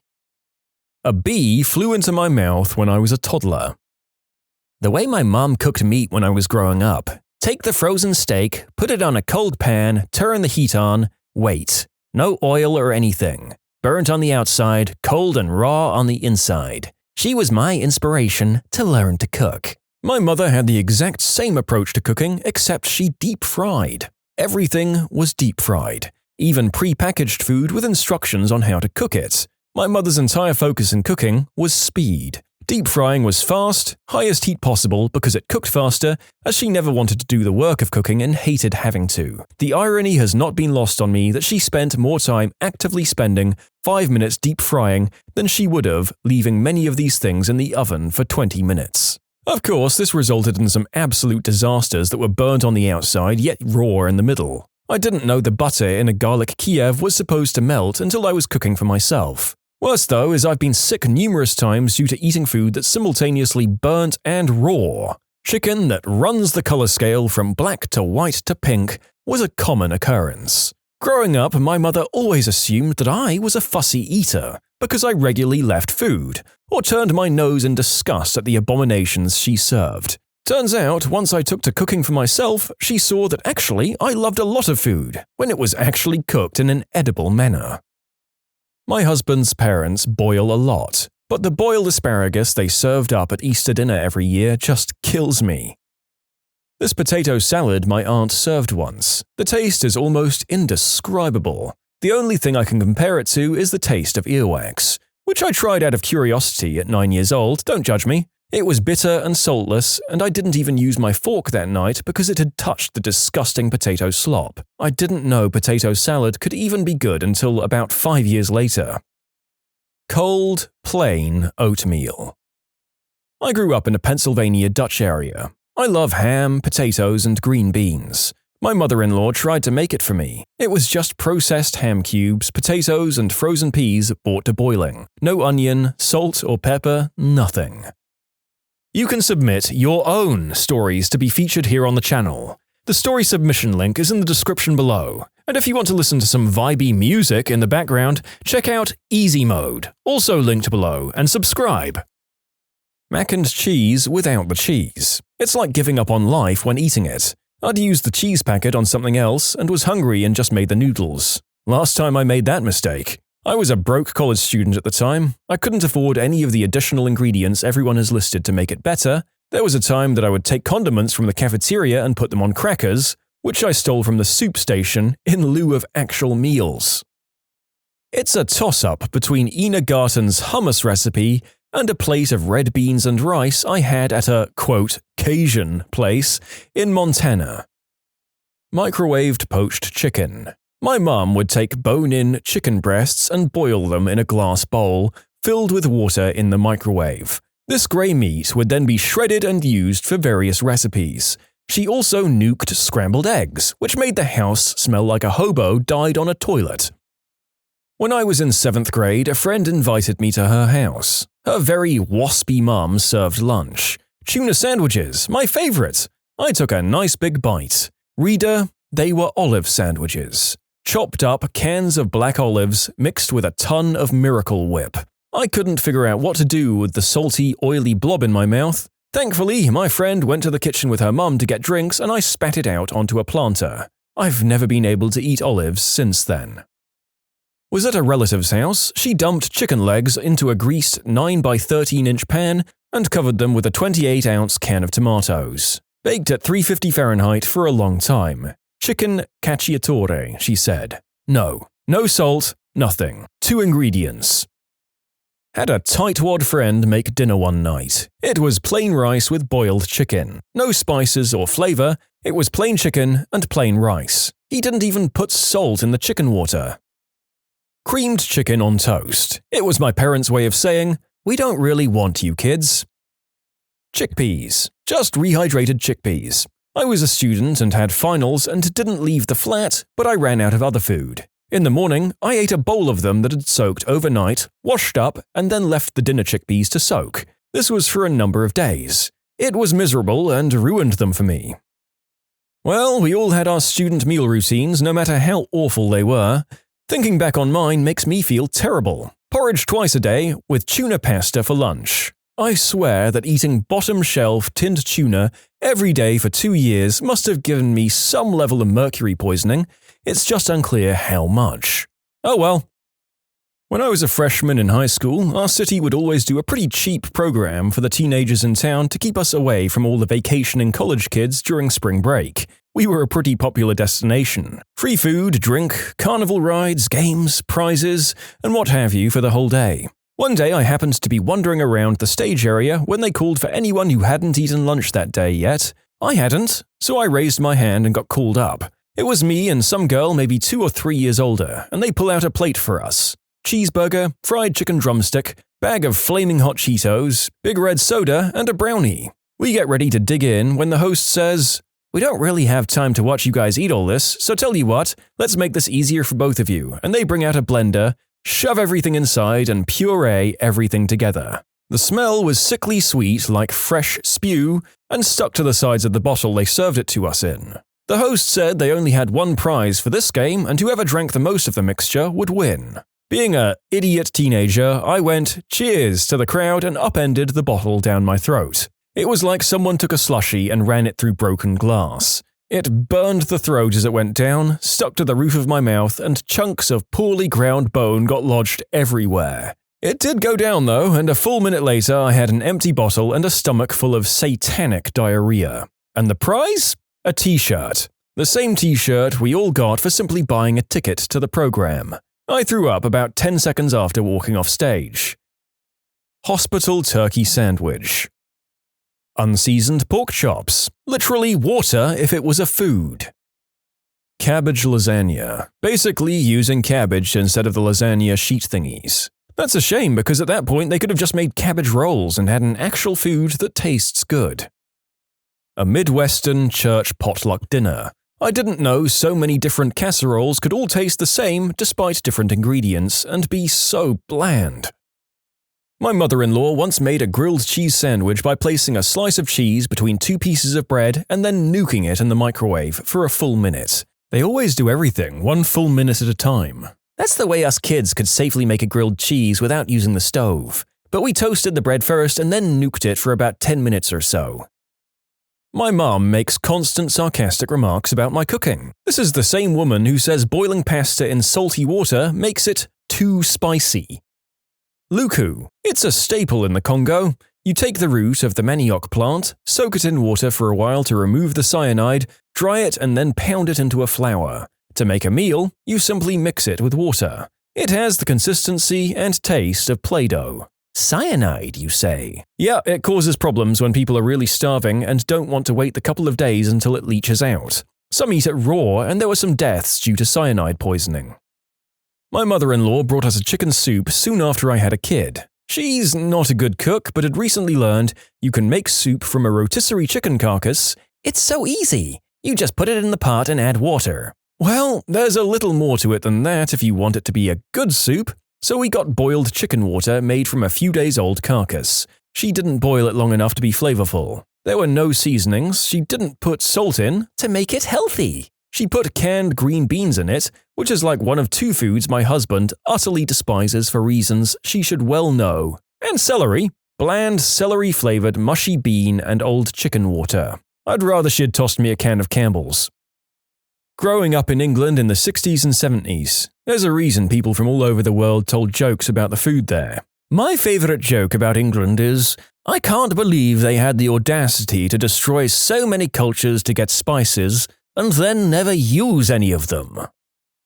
I used to sleep over at one of my friend's houses as a kid, and his mum would make breakfast for us. Same thing every time, scrambled eggs on white bread. Not toast, just cold, straight out of the package white bread. It just tasted weird and soggy and limp with those eggs on there. I was always secretly wondering what the heck the deal was. We were 60 seconds of toasting and a touch of butter away from a perfectly decent breakfast, but their whole family ate them that way, on cold, boring white bread, so I just kinda sucked it up and did it. It was so disappointing. And it's not like they were poor either. They had a fairly huge house in a damn pricey part of Long Island. The dad was a dentist, and they were doing fine. Just didn't like toasting things, I guess. Growing up, we had this square Tupperware thing for transporting sandwiches in. I learned if you cracked 2 eggs in that, some salt and pepper and mixed it up and microwaved it, it'd like poof up a bit and cook, and make this perfect sandwich-sized egg to put on the white bread. That, plus a slice of cheese and mayo on 2 slices of white bread, were had quite often. My pop saw me eating one day and was like, "That's gotta be nasty, right?" So I offered him a bit. He liked it so much he had me make him one. And that was my first baby step into becoming the redneck Iron Chef I am today. Thank you for your service, redneck Iron Chef. May you make Guy Fieri forever proud. Also, no thank you. Sincerely, the food snob narrator. A cheese quesadilla that was just a tortilla folded in half with a sprinkling of shredded mozzarella cheese inside, served with a leaf of lettuce and 1/3 fat sour cream. For dessert was a blueberry bagel with mayonnaise. That particular college roommate was banned from making dinner ever again. Some more details, as I wasn't expecting all the responses I'm getting. The tortilla was a processed, generic disc of preservative-laden flour, acquired by another roommate from some bottom grocery store shelf, with a handful of flavorless Kraft mozzarella cheese. Literally just folded in half, not heated or anything. There were 4 of us living in that apartment, and the roommate responsible had never prepared food in her life, which was understandable, but she kept arguing with the rest of us that she didn't need cooking lessons, and so she was no longer allowed to feed us her culinary concoctions. That mayo on bagel sounds like a hate crime, and I can't stop laughing. Decided to get in better shape. I'm already in okay shape, but I just needed better. Grilled chicken, white rice, and cucumber was my meal of choice for 3 months straight, apart from snacks, breakfast, and pasta for lunch, twice a day. At the end, I could not physically take a bite out of chicken and got myself a greasy burger. My weight-obsessed grandma once gave me, when I was 7 to 8, what she said was going to be Parmesan chicken, but turned out to be a piece of chicken with a sliver of Parmesan about 3 centimeters across. It wasn't even food, it was a passive-aggressive statement about my weight. It did later turn out she'd also tried to get me and my brother to eat Stackers, basically crystal that makes you not hungry, because she thought we were fat, which we weren't. We're both fine now, this was about 10 to 15 years ago, and we're now living a healthy life. That or the first time I tried to make my own food. I ate pasta. Literally just pasta.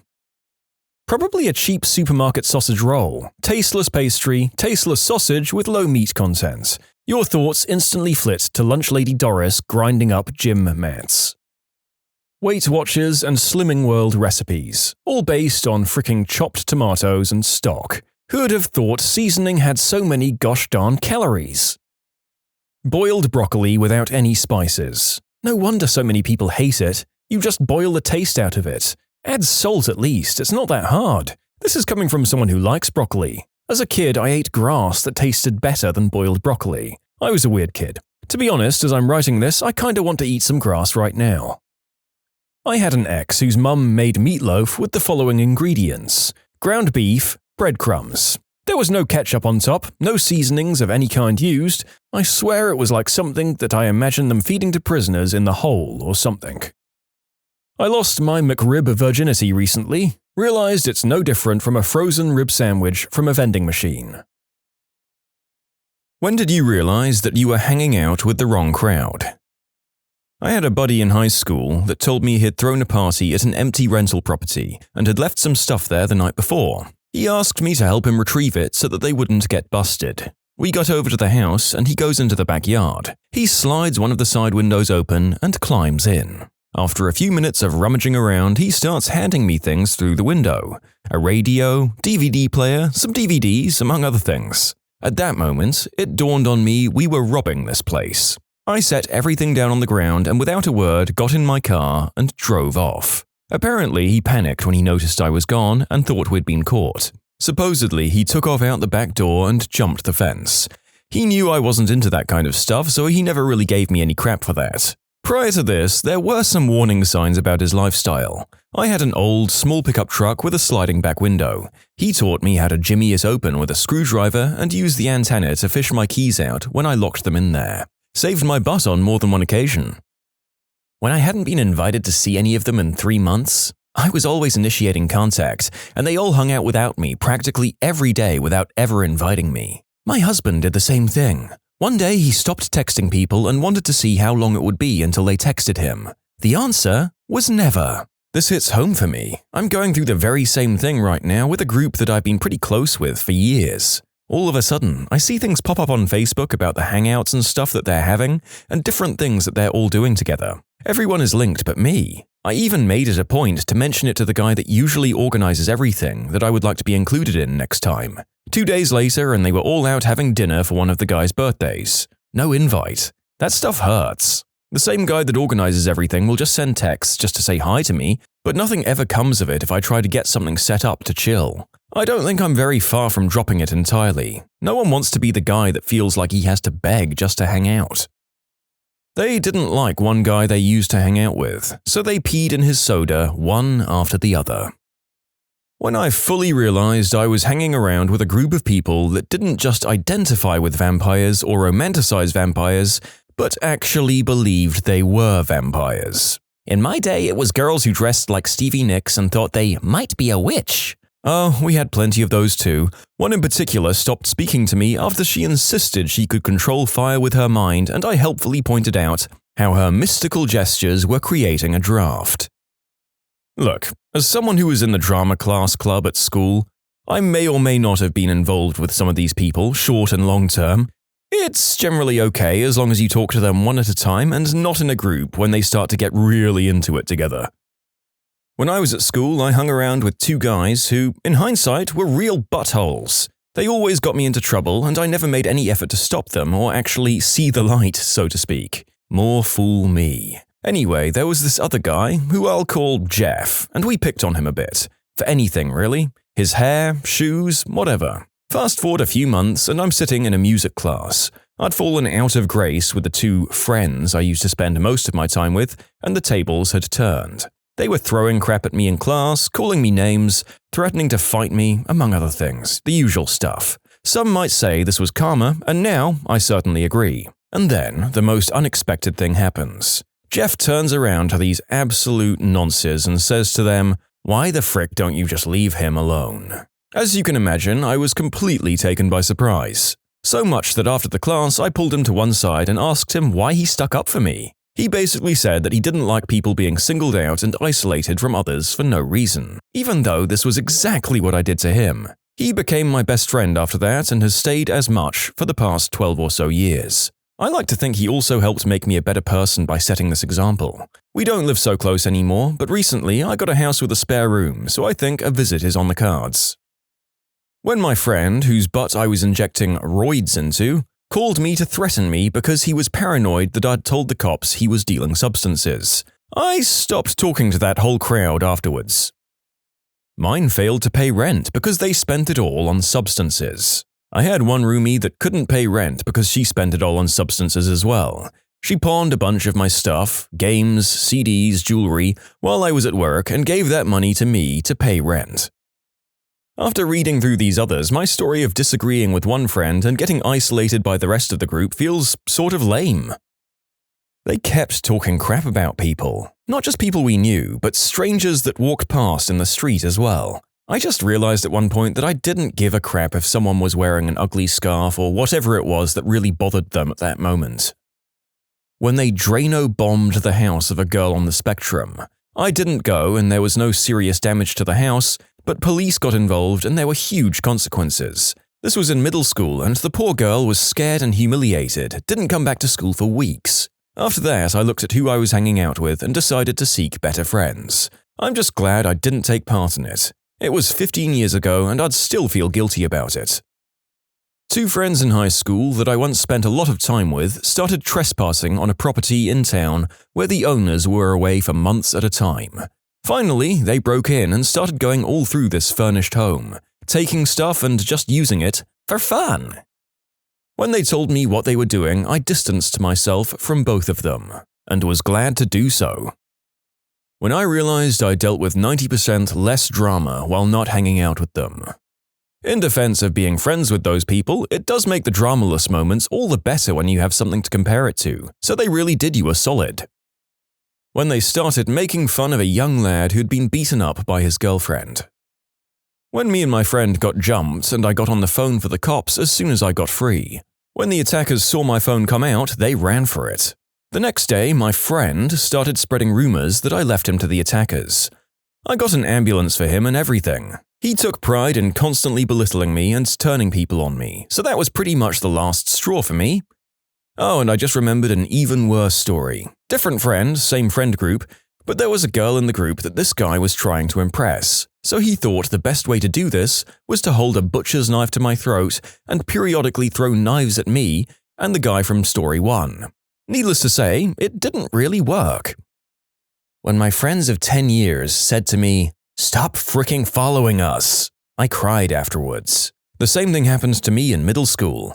A girl I was good friends with all year, we visited each other's houses and everything, just turned around one day and told me to stop following her. Then, like 5 years later, she tried to sleep with my boyfriend. F you, Cassie. When I watched a guy basically judo toss a cop, that cop was only trying to break up a fight the guy started over someone else apparently looking at him wrong.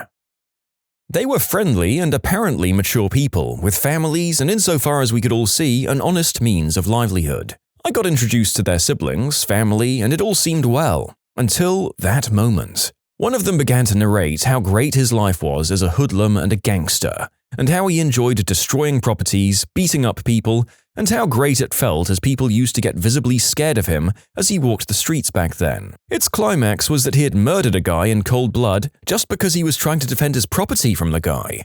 That was just the icebreaker. Another guy jumped in and boasted of how many people he had killed. When someone asked him the proof, he calmly went in and brought back a file. All his arrest and jail records. And that's your cue to exit right there. And if that's the stuff they were talking about in front of the family and siblings, what's the stuff they were holding back on? Were they secretly shoveling puppies into a furnace in their free time? One night I was invited to hang out at a party of co-workers after work. Shortly after I got there, the co-worker got into a big verbal fight with his girlfriend, and then pulled out a piece and started waving it around. Suddenly, I had to go to the bathroom, which was fortunately by the door. I noped out of there. In the long run, nobody got shot, but I never hung out with them again. One night, me and several of my then friends brought a quarter of the most powerful magic fungi I'd ever experienced. We went out to this empty summer camp to eat them. It was fall, so the camp was pretty much abandoned. We were all tripping hard as frick outside for an hour or two before it started to get cold.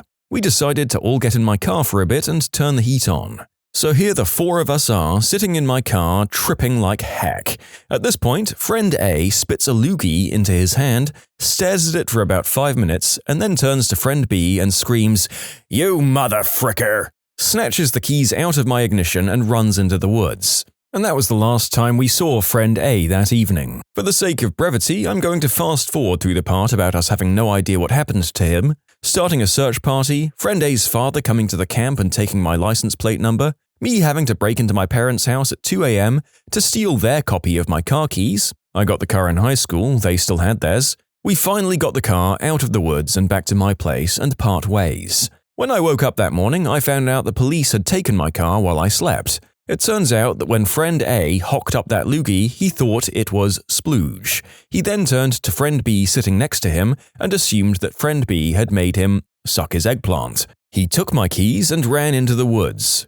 Called his parents and told him what he'd just done to friend B. They took him to the hospital and called the police. When they ran tests on the loogie and found out it wasn't what he thought it was, nothing actually happened. The police dropped everything, but not before luminol and blacklighting my whole car. Talked to a friend whose father was working in the hospital that night, and it turns out friend A had armed police officers outside his hospital room because he was convinced that friend B was going to come back and make him finish the job. There's so much more to the story that I left out to avoid creating a wall of text. Apparently, friend A still to this day believes that he did that, despite mountains of evidence to the contrary, and gets really defensive when you tell him it didn't happen. It's like an integral part of his identity now. You can submit your own stories to be featured here on the channel. The story submission link is in the description below. And if you want to listen to some vibey music in the background, check out easymode, also linked below, and subscribe. When I noticed that saying really intimate and personal things made me feel vulnerable and foolish and didn't get much of a response from my friends. I grew up with the wrong people, and to be honest, I enjoyed most of it, but I realized about 3 years ago when my daughter was born that it wasn't the lifestyle for me. I hope this is still relevant, because I'd like to share my story. I grew up at the football stadium in Italy, and at 14 years old I started hanging out with a bad group of ultras, extremely dedicated fans which you find all across Europe for those who don't know. My parents would give me money to buy tickets and go on the coach to away matches, but they didn't know just how drunk I would get and exactly what kind of things I did. By 17 years old, I was already taking white snow and taking part in organized fights almost every single week. It was a high like you can't even imagine. We'd sing, drink, take substances on the coach, and when we got there, we'd get into fights with the local police or other fans. My specific group contained about 35 to 50 people who filled out every color of the hate group rainbow. I remember when I was 20 years old, I threw a flare at a man on the way to the stadium and it hit him in the face. I don't know how that ended for him, but we ran away after that incident. I was arrested 4 times in total, and I was given 6-month bans from all stadiums in Italy on 2 occasions. Anyway, when I was 24, my girlfriend remained pregnant, and I still didn't stop going, even though she asked me to. I finally realized what I was doing wasn't fair for her, when maybe around 1 month before she gave birth, I was almost arrested again with my friend, and he was carrying a knife with him. After that, I stopped going. I still watched my team on TV, but I haven't been to the stadium since then, even though some of my friends still text me and call me to go with them, even just to see the match. I know most of them are still involved in that stuff. I'm 27 now, and I have a 3-year-old daughter who I hope never finds out about the stuff her dad used to be into. When I was approached about joining them for lines of white snow in the 7th grade. Oh my god, what kind of 7th grader can even afford that? I mean, I'm half joking, but half not. When I was in a room full of people and I felt completely isolated and alone for some reason. When I was being arrested and I watched my friend drive off in my car. We were cashing washed checks and I caught up inside the bank. As the police officer was walking me outside, I saw my friend driving away. Not that I expected her to get out and incriminate herself, but it was definitely a moment of realization. Seeing the car leave the parking lot while the cuffs were being put on was powerful. None of them put money on my books, I only got a couple of visits. After all that loyalty and no snitching crap, they forgot about me. When I got out of jail, they couldn't even pick me up because they, my crew, had been using my car the whole time for who knows what, and nobody wanted to put gas in it. In the end, it was the best thing that ever happened to me. Most of the old group is in jail, homeless, or worse. I've since moved on to become quite successful after breaking my connection with those idiots. I saw one of the main ones of our stupid operation at the homeless shelter about 2 or 3 months ago. I believe I received lessons I needed from that group and then got arrested at the right time to avoid the sharp downfall that everyone else went through. There was this girl in school that I had a crush on. I asked her if she wanted to go out with me, but she said no. She ended up dating this other guy who was a complete turd and pushed me around. A few years later, she ended up marrying the guy. I was so frustrated and ended up joining this gang, basically, that really hated the guy she married. So I thought, the enemy of my enemy is my friend. A little while later, though, the leader went completely berserk and broke into their house and killed both of them. Their son actually survived, though. I still haven't left that gang yet, but I'm going to soon. I just want to make sure their kid is safe. I've been able to keep an eye on him because he goes to this school for wizards that I teach potions at. You're in witness protection, Harry. Well, folks, he got me. I was officially in rapt fascination and formulating a completely different line of commentary right up until the last line of that story. Damn you, author, and thank you for making me laugh. When I realized I had nobody I could call to help me immediately after I was the victim of the unspeakable act and stuck with the perpetrator. After I got clean, I realized my friends had only been substance buddies. When they laughed at me for attending university while they were smoking their doobies and waving beer bottles. Skateboarding would be such a cool hobby if the people doing it weren't such a bunch of losers. That's my experience with it anyway. When I moved because of a job, I didn't know, and still don't, know anyone here. I found an awesome cement park, but when I try to make small talk and they find out that I work in IT and have a career and stability, they act like I'm the epitome of a cop-loving, fun-hating corporate sellout. I like to party and have fun, but I also like not being homeless and starving, and I really like the appeal of a 6-figure salary in my future. Where are you at? I'll skate with you. When my ex was in the hospital and everyone was too busy to drive me to see her, I realized the wording may confuse some people. She was admitted to the ER because she had almost fainted or had fainted. I get a text from her saying that she was going to the hospital. That was the text, no details other than that. That's when I called people. There was a tight-knit group of people I'd started hanging out with in high school. We started hanging out outside of school when they invited me to, what turned out to be a mass makeout session. It was this weird kissing menage with people swapping partners and kissing in groups. None of them were dating each other. They acted like it was the most natural thing. Oh, you have to go? That's a shame. Everyone give him a goodbye kiss. When I saw my friend chase after someone with a pocket knife in his hand. I'd known Juan ever since I was in kindergarten, and we were really close growing up. We had sleepovers pretty much every weekend, and he joined me for my family camping trips every summer. I was an only child and he was like a brother to me. Then a bunch of us were transferred out of our grade school by our parents to the 6th grade because they were unhappy with the admin and felt we could learn better elsewhere. Even though I lived on the south side of Chicago, I ended up in a school on the north side with another friend of mine, Manny, while Juan ended up going to a school closer to his house. Juan and I still hung out sometimes, but we started drifting apart more and more. I could tell his new school was changing him, and by 8th grade he was part of a local crew. At the time, I was really into graffiti and rap, so even though things were changing, we still found out we had things in common. The last time I saw him, I was at his graduation party. After the whole family thing was over, we were hanging out with some of his friends from the neighborhood to smoke some green herb. Then Juan and I decided to go for a walk. I had a backpack full of spray paint, so we went up to the train tracks by his house to hit up some trains and walls. I put up my name and he put up his gang's tags. As we were bombing this one wall, we hear a voice from below. There's this guy yelling up at us. I don't remember what he said, but it drove Juan crazy. I'd never seen him like this before. He was like a completely different person. He started running after this guy, and out of instinct, I just followed him. The other guy bolted, and he chased after him, and I chased after Juan. After a few minutes, he lost him and stopped, and I was finally able to catch up to him. He still had that crazy, angry look in his eye, but I also noticed he had a knife in his hand. It was then that I knew I didn't belong there. He started talking about getting a couple of other people to find this guy. Apparently they had some beef with him, which is why he was so angry. I convinced him to let it go for now and go back and smoke some more green herb to chill out. We did, and I crashed at his house, just as I'd done for so many years. But after that night, I wanted nothing to do with the lifestyle he was getting involved in, and even though we still talked on the phone sometimes, we never hung out again that summer. After we started high school, we lost touch completely. I still thought of him a lot and wondered what happened to him, so I'd Google him sometimes, but never had any results. It wasn't until last year I finally found him when I used his middle name in my search. There were about 6 or 7 different mugshots from his various visits to county jail, mostly on possession charges. It made me sad, but at the same time I was glad I didn't go down the same path.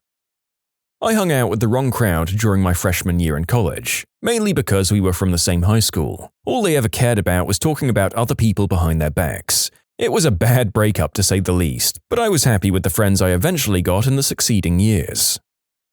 Honestly, reading all this stuff, I figured out I am that friend. I mean, I'm not going to throw a Drano bomb into an autistic girl's house, but I'm that friend that just gives out green herb to friends, and I only promote laziness and lethargy. I don't grow, and I influence them to not grow either. Thank you for making this post. I need to do some thinking on my life.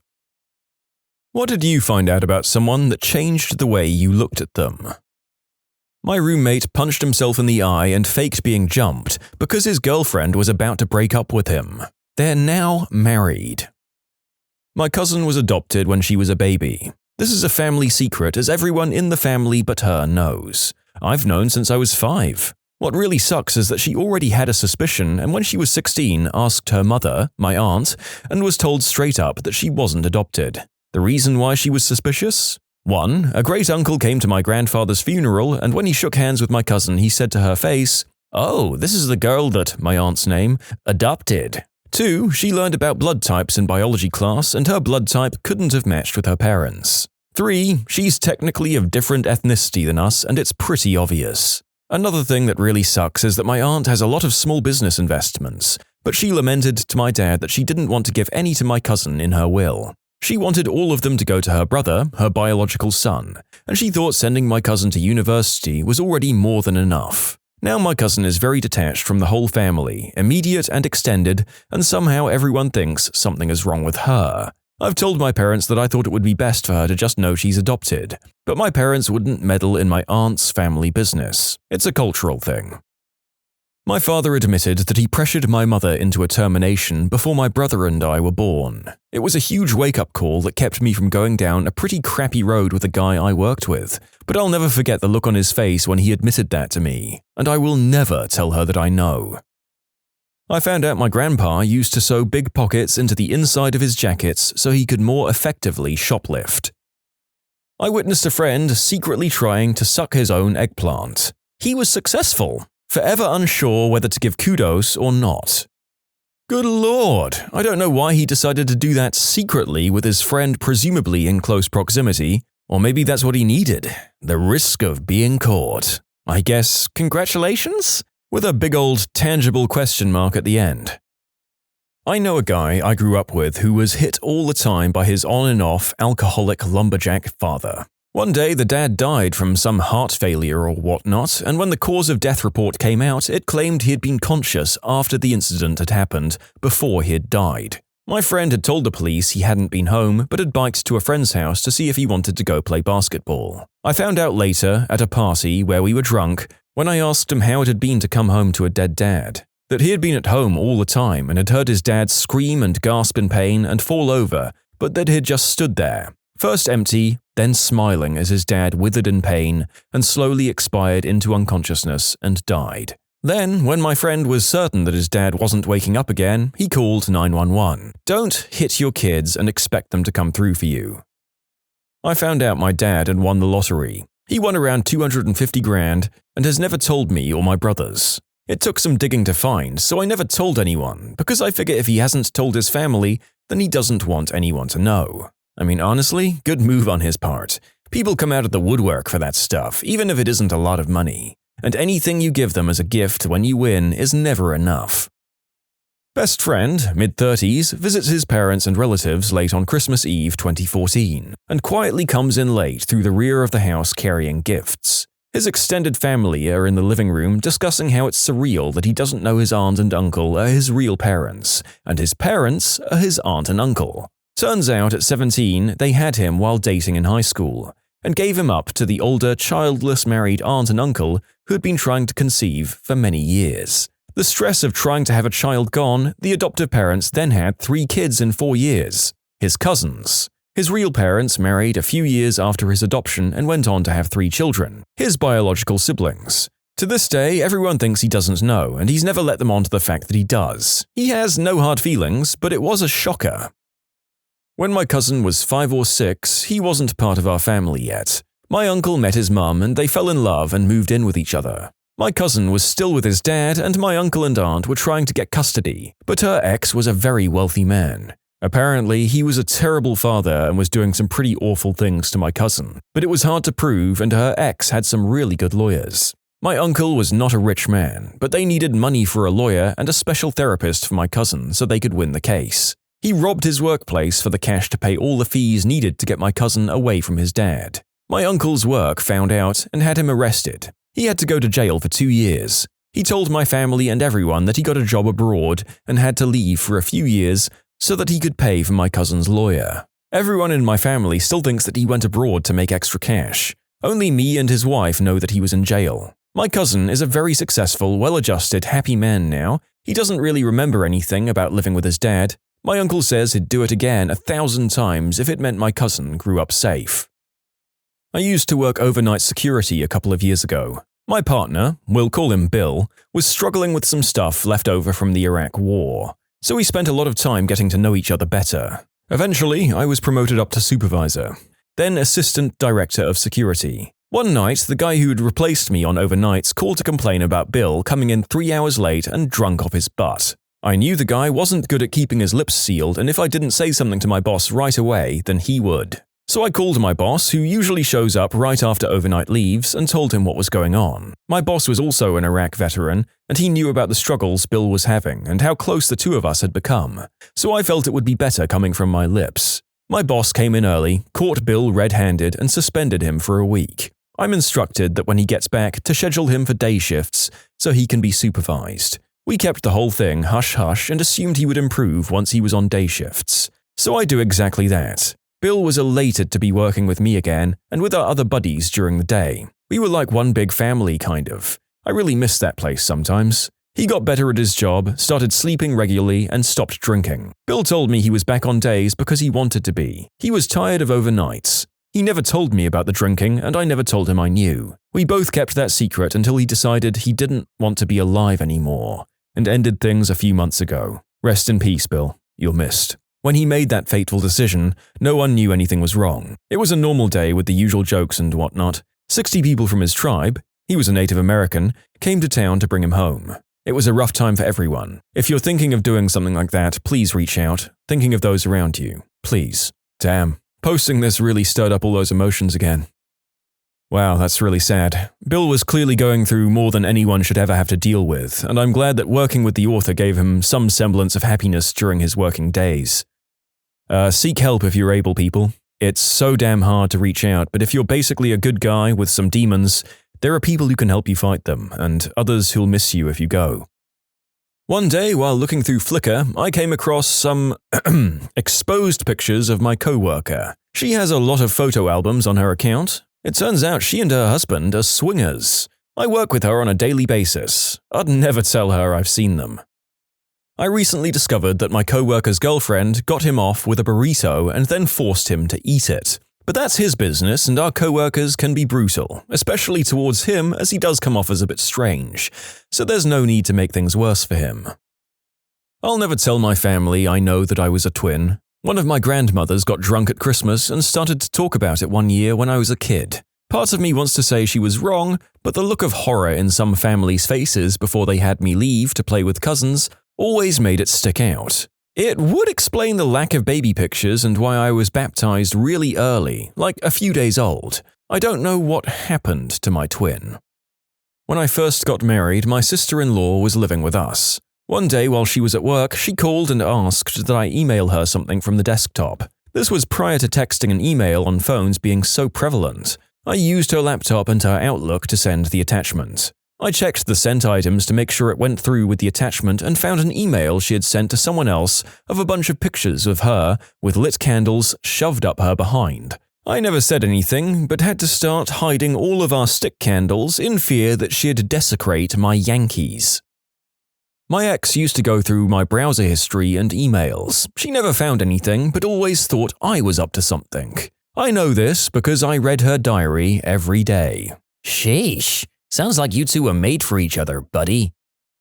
This one is a bit darker. My mum passed away a few years ago from cancer. She went in for an operation for something mundane and they found out that she had it. My parents work hard and were good at saving. My mum managed the finances and did an amazing job. Now my dad is alone and keeps telling me, "I wish your mom was here. I don't know what to do with all this money. She would have known how to spend it together." The sad truth is, before my mum went for her operation, she planned on leaving my dad after the whole ordeal was over. She told this to me privately. My dad basically told me the same thing privately. After she got diagnosed, he stood by her side and worked from home for months so he could take care of her.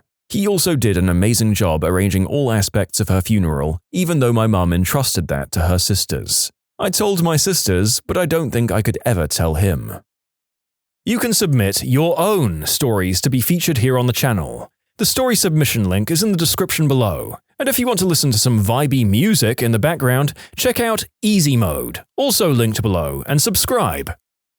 A close friend that I'd roomed with at college once had me log into their emails to print out tickets. I found the tickets, but also a decent amount of evidence that she was into doing a lot of number 2 related stuff in the bedroom. Not sure that there's ever a way to bring that up in conversation. My takeaway? You should use a separate email for your adult interests and businesses. And what did we learn today, people? Never under any circumstances let anyone you love or care about use your computer. I have a couple of friends who are siblings in our friends group. Myself and 2 others were in a Skype call with one sister while the older one was at work. We essentially heard the younger one admit that she was going to self-delete that day. We had figured she was depressed and tried to help her the best we could. The 3 of us and a couple of parents ended up at her dad's house and found her in a pretty bad way in the bathtub and out cold. I slapped a tourniquet on and used towels to try and stop the bleeding while a parent called an ambulance. The responding paramedic said that even though she didn't do the job very well, she still would have died if we hadn't shown up to stop the bleeding. Her older sister doesn't know due to her parents' request, and it's a closely kept secret in the group.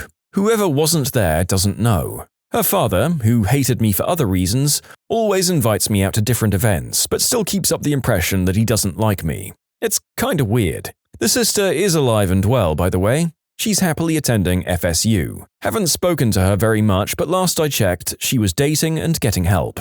Older sister still doesn't know about the incident. Crikey. Unreal that a family member doesn't know about something like that.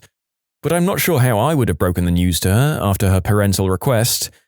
Maybe she'll eventually tell her sister of her own accord, but at this stage, maybe it's better she doesn't tell now, after keeping it under wraps for so long. Up to them. One of my good friends is positive with a transmitted disease. I found out through the grapevine and immediately understood that I shouldn't know that about him. I've never said anything about it to him, but I've made a distinct effort to be more available to him as a friend. I figure if he ever wants to tell me, he will. If not, he could still use some kindness in his life. A bummy kid we had to gently eject from a gallery opening spent his exit begging for a few bucks, offering to suck anyone's eggplant for $10. It was an odd moment anyway, capped by an odd, sad offer. Later I went out on the fire escape for a smoke. In the alley below was a straight acquaintance, like square straight, married with kids and a boring career, leaning against the wall, bum guy's head bobbing against his crotch, getting a $10 beige from a sketchy hobo. My first instinct was to make some noise, my second was, I just don't want to be involved in this, and of course, upon re-entering the party, the acquaintance's wife was the first gosh darn person who spoke to me. Hey, have you seen Bob? Is he out sneaking a smoke? It was a weird moment. I've said nothing for a decade. When my brother came to visit for the holidays, he left his iPad on the counter and had Reddit up. I saw his username and that he had a ton of post-karma and went back to my computer and looked him up.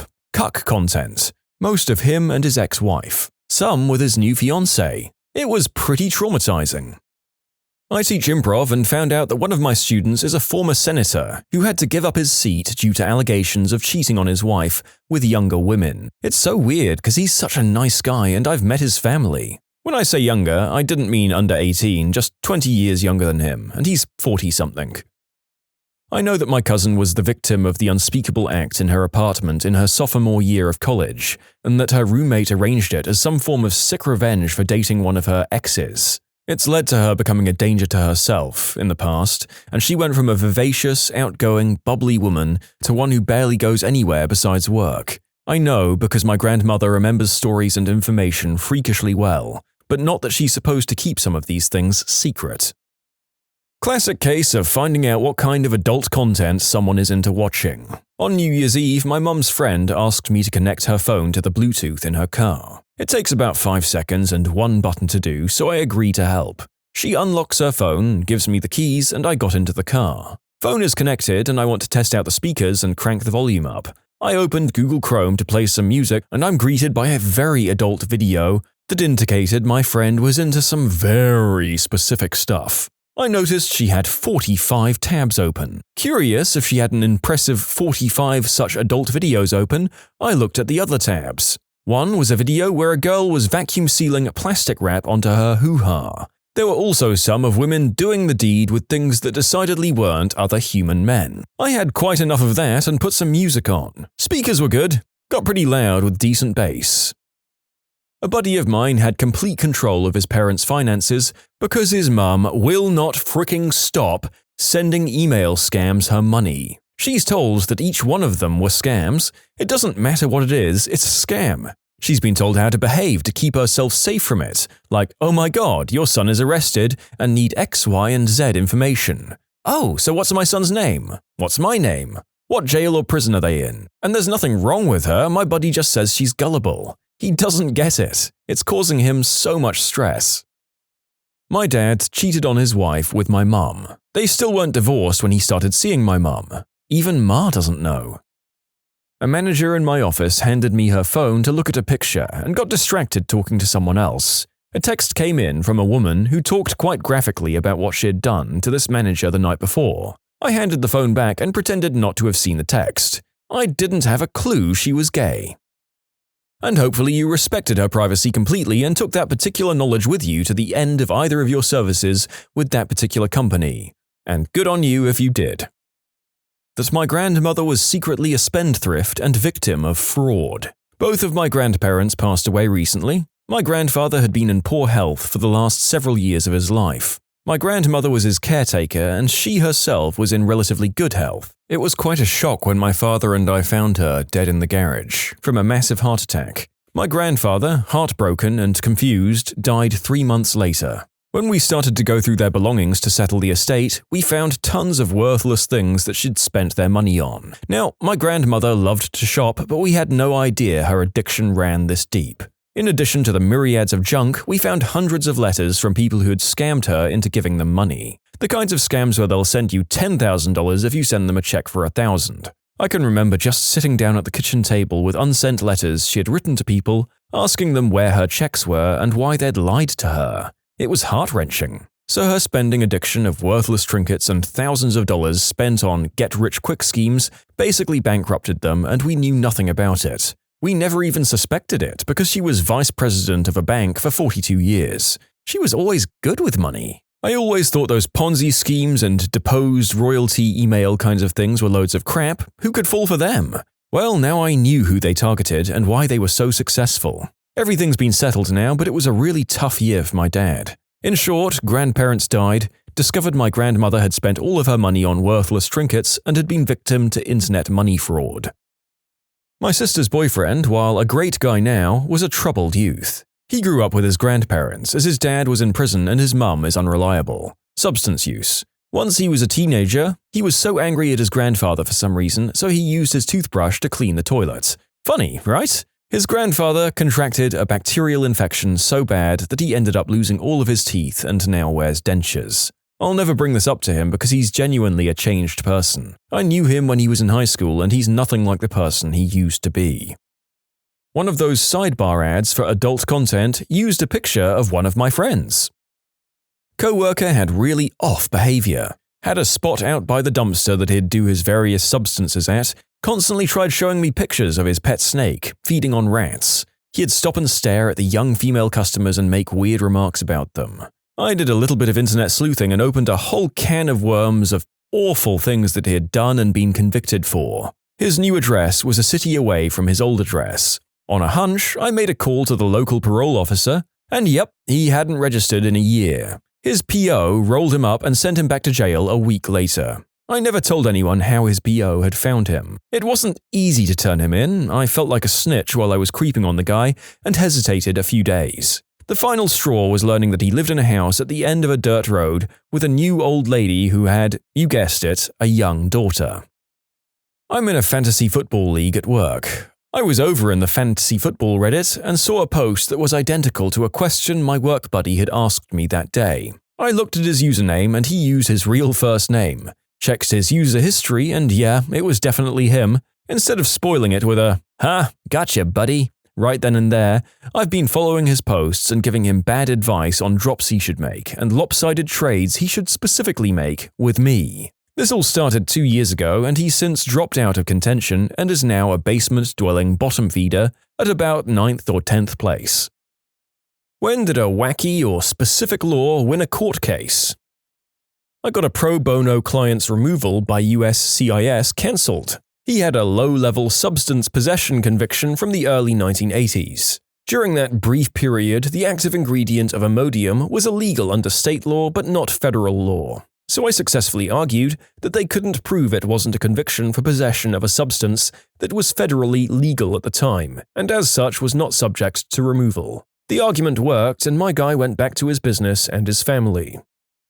I had a case where a guy was charged for running a red light. The thing is, he'd been sitting at the lights for 5 minutes and it hadn't changed. The wording of the specific section under which he was charged related to stop signs and traffic lights and referred to them as traffic regulation devices.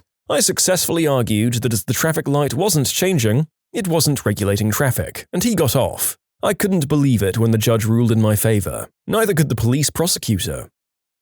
I did some research for this case when I was a law student, Jolie vs. Palacia, 1999. Some background, this was at a time when the Ontario Court of Appeal had held that, if there were any factual matters in dispute, a case could not be dismissed on summary judgment. That's not the case today.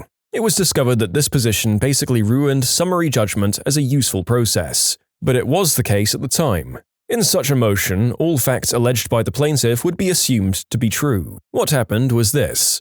A man sued, among others, the College of Dental Surgeons for persecuting him and interfering in his ability to live as a generic Martian. The plaintiff claimed he had been cloned from space debris NASA found in the 1960s. He claimed he had a genetic test to prove this, but it had been falsified by the CIA as part of the conspiracy against him. Well, naturally, this claim raises the concern that the plaintiff was bonkers, but there was no evidence, aside from his bizarre claims, of that being so. In court, the case was decided on 2 alternate grounds. First, on the boring grounds that the case was patently frivolous and vexatious because it was absurd.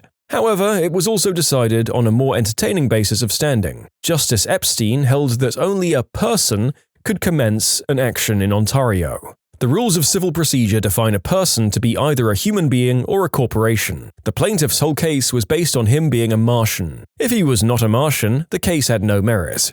If he was a Martian, he lacked standing to commence a lawsuit in Ontario. In short, we now have precedent that Martians cannot sue in Ontario. Well, Ontarians, you can rest easy knowing that one particular section of the extraterrestrial community can no longer take you to court for emotional copyright and, most importantly, property damages. You know what that means? Man the artillery in Ontario and let's get those Martians before they sue us. 47 U.S.C. 227B. Restrictions on use of automated telephone equipment. Law student working at a law firm here. We have a fax machine that gets tons of spam faxes. Our chief partner has a vendetta against spam, and he uses it to give us practice in researching and writing petitions. So we catalog each fax, send replies to take us off the list, document everything and wait for them to fax us again. Then we follow up with an FCC complaint and a demand letter. A couple of times this has ended up with the person getting mad and sending us retaliatory faxes, black sheets of paper. If they stop sending, we don't do anything. But we've gone to small claims a couple of times and gotten $500 per page a few times. We also got someone trying to sell substances through fax, but we just turned that over to the police. I had a client with a serious medical problem that cost her job, and she was preparing to file bankruptcy on the medical bills and credit card debts. Thing was, she had like 15 grand socked away and didn't tell me. It was all that was left of her life savings. Before we filed her case, she gave it to her mum for safekeeping. What she didn't know is that she could have kept the money through the bankruptcy, but giving it away beforehand is a no-no. I had to tell the court when I found out, and when this happens, the court gets the right to sue the mum for the 15 grand. The thing is, the mum's debt to her daughter's bankruptcy court? Also dischargeable in bankruptcy. So the mum filed bankruptcy too, and they got to keep the money after all. The Canadian Interest Act specifies that all interest must be specified in a per annum percentage. If it's not, it's struck down to 5% simple interest per year. The number of lenders and creditors who try to pull off a 4% monthly compound interest but aren't familiar with that provision of federal law? Let me explain. Shady outfit offers to sell you a used car with an interest rate of 3% per month. Neglects to mention that it's 36% per year. Debtor makes payments that they think should equal the correct value, only to learn that most of their money went toward interest. Demand letters and claims tended to go away quickly upon faxing over that page of the statute.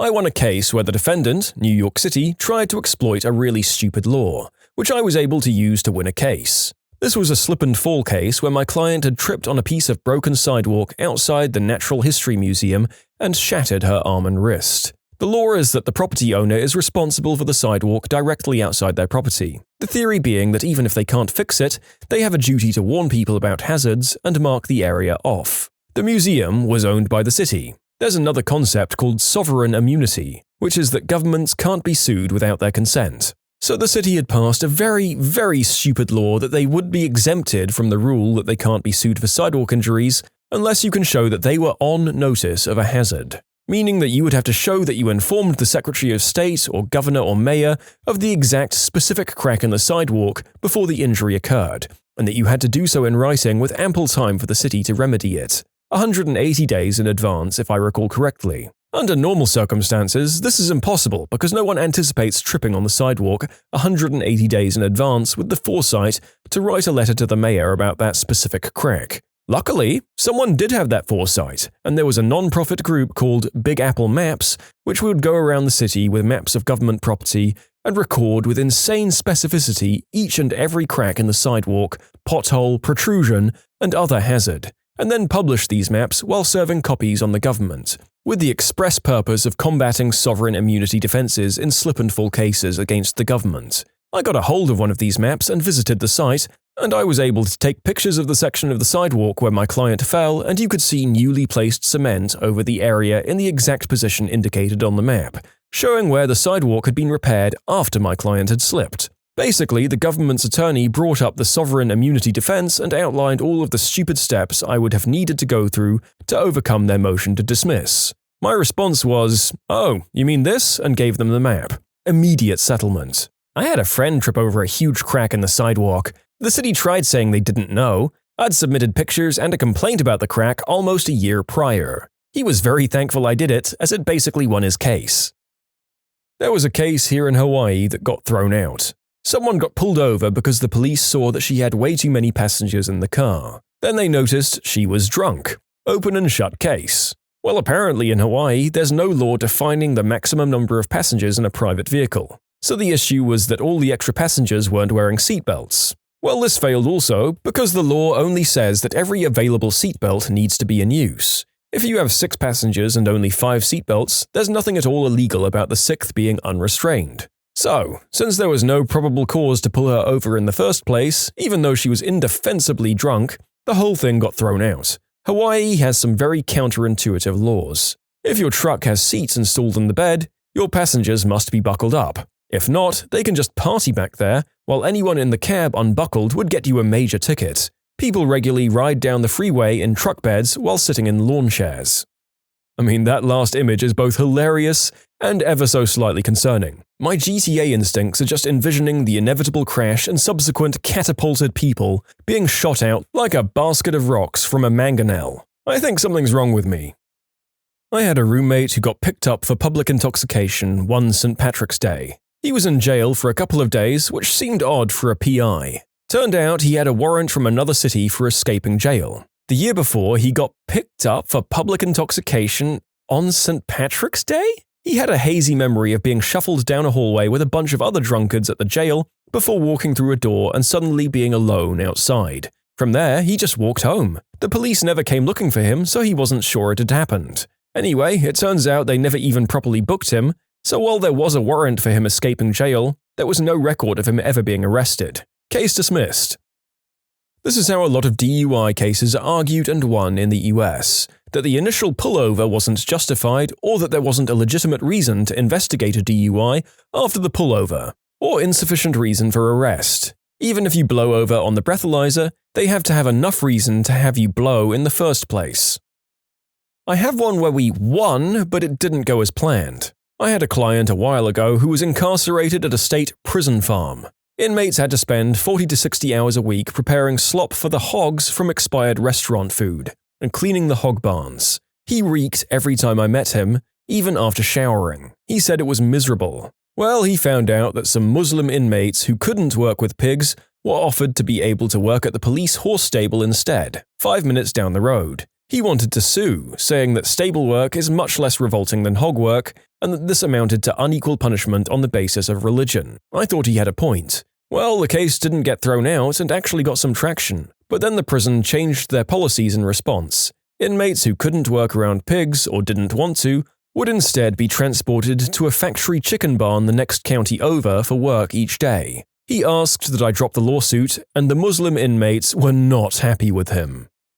A guy I know got drunk and decided to ride his horse through town. This was a small town in North Carolina. Well, he'd stop at each intersection and fire his pistol in the air like some Wild West cowboy. Anyway, the guy was charged with a DUI and discharging a firearm within city limits, which was a felony. So, as one would soon find, it's not just mandatory, but a law you must fire your firearm into the air at an intersection when coming through town on your horse. An old blue law that never got erased. He still got the DUI and his horse got impounded, but the dumbfounded judge dropped the other charges. You can submit your own stories to be featured here on the channel. The story submission link is in the description below, and if you want to listen to some vibey music in the background, check out easymode, also linked below, and subscribe. Over 10 years ago, I'd been at fault for rear-ending someone else. I had no insurance and my license had expired. I don't think I need to mention that I was in a very destitute, low place in life, struggling with almost every conceivable aspect of living. The cop was very kind as we talked, but wrote me a ticket for it all. One was kind of a fix-it ticket about my suspended license. I sorted that out in the days after, and nothing came of the ticket. The cop had mentioned that he had to write the insurance ticket, but to take it into court and get it lowered. I was desperate to try and get my $800 insurance ticket lowered because I couldn't afford something like that. So I took the cop's advice. I went into traffic court weeks later, and when it was time to chat with the judge in front of everyone there, the judge looked at the ticket, stopped, and said, "I would like to use Mr. South Seattle's case as an example to the gallery." I almost died. He went on, "This is a court of law, but it's also a court of fairness. It seems as if the officer didn't write the date of the incident in the ticket. I can't hold Mr. South Seattle accountable to this. My jaw dropped. I stood there. The judge told me I was free to go twice before it registered. I'm pretty sure that the cop deliberately didn't write the date on the ticket.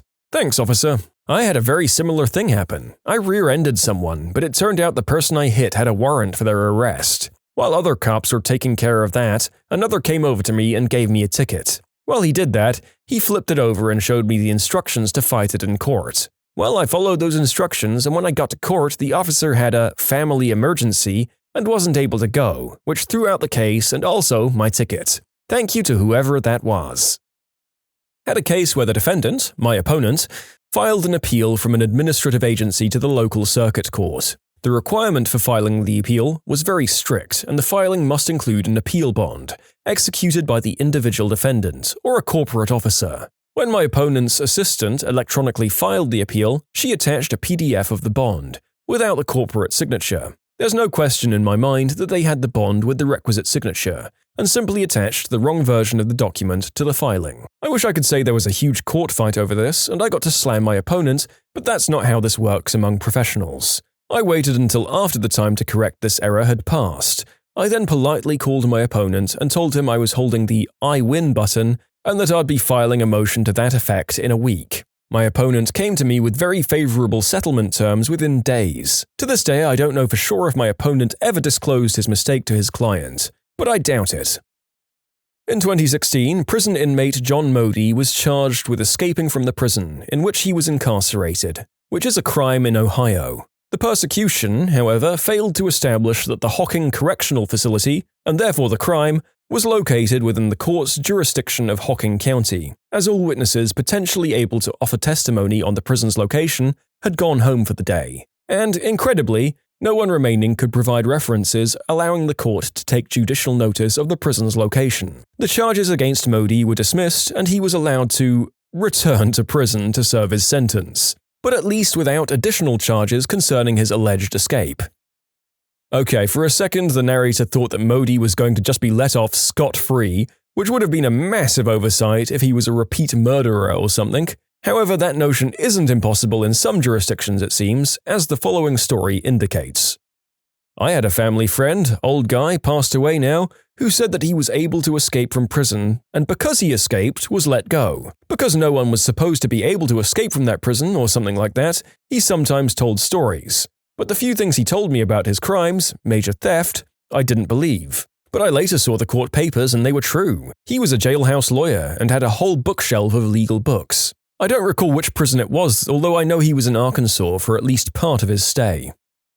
Not a lawyer, but I did enough law research to get myself out of a parking ticket one time. When I was in college, I was in the marching band. We had a storage room in the basement of one of the dorms. I was going to get something out of the storage room and parked in the loading dock behind the dorm. There was just enough room next to a dumpster to fit my car. I didn't want to spend $5 on a loading zone pass from parking services because I was a broke college student, so I just parked. I was only going to be 2 minutes anyway. I finished picking up what I need to. Sure enough, I came back out to my car to a parking ticket. Except it wasn't the $25 ticket for a parking in the loading zone, it was $75 tickets for parking in a fire lane. What the frick? There was a single sign at the very front of the side road leading up to the loading zone, but no curb paint, no indication of where the fire lane started and where it stopped. I called parking enforcement telling them this and they wouldn't budge. Fine. I took pictures of the loading dock and I submitted an information request to obtain the evidence pictures. I got the pictures and started researching fire lane requirements in the state.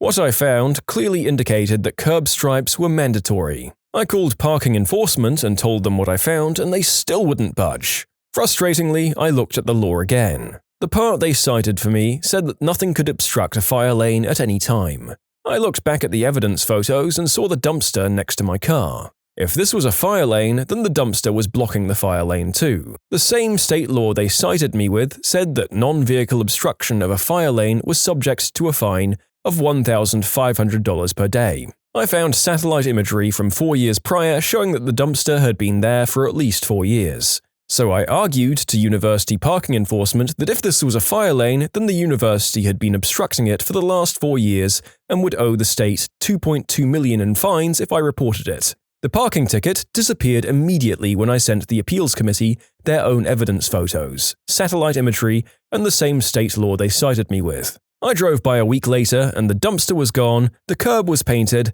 and 2 brand new fire lane signs were up. In short, got a parking ticket for parking in a fire lane at my university. Successfully argued the university owed $2.2 million in fines to the state if it was really a fire lane, and the $75 parking ticket was dropped.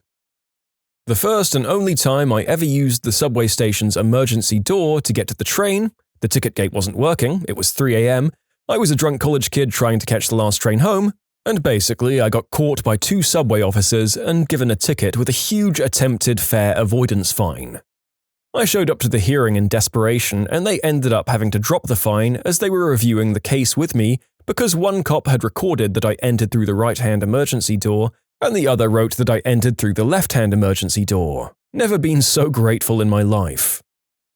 I once won a case that forbade the possession or transport of human urine in order to adulterate a urine screen. I had a client who was caught with a little container of alleged urine that he may or may not have been able to use to mess up a drug screen. Since he hadn't messed with a drug screen or actually tried to mess with one yet, he couldn't be charged with that. So he was charged with trying to transport human urine with the intent to adulterate a urine screen. It wasn't human urine. It was fake lab-made urine from a website, meaning that I got to argue, 1, the prosecution hadn't proven it was human urine, they hadn't tested it, and 2, they deprived us of the opportunity to test it because the officer poured it out before giving the container back to the client, and 3, my client could literally testify that it wasn't human urine. He's still known around the office as Human Urine Guy. We have a lot of nicknames like that around here. Human Urine Guy, Drywall Guy, Donkey Kick Guy, Fire Truck Guy, Backpack Girl, Cornhole Board Guy. As a bonus, the prosecutor got offended because I made a motion to suppress the search of my client based on violation of the 4th Amendment. Prosecutor thought we'd agreed that the search was good. The search was good based on the facts in the police report. Not my fault that the police officer testified like an idiot once he got on the stand. My brother is a lawyer. He got a DUI charge dropped for a client. Guy gets pulled over, the cop asks him to step out to perform the sobriety test after he admits to having consumed some amount of alcohol. He complies, but after stepping out of his car, he asks the officer if it's okay for him to reposition the vehicle to move it further away from the road, because he feels uncomfortable with it being that close. The cop obliges. Apparently, the charge got dropped because the officer willingly let an intoxicated individual operate a motor vehicle. This happened with a guy I knew on his boat. He has a huge 65-foot Viking and the cops couldn't dock it, so they asked him to. His lawyer shows up and says, "The cops made my client dock his own boat after they decided to take him in for DUI. Sober Water Patrol couldn't dock the boat, but an impaired person can?" The case was dismissed.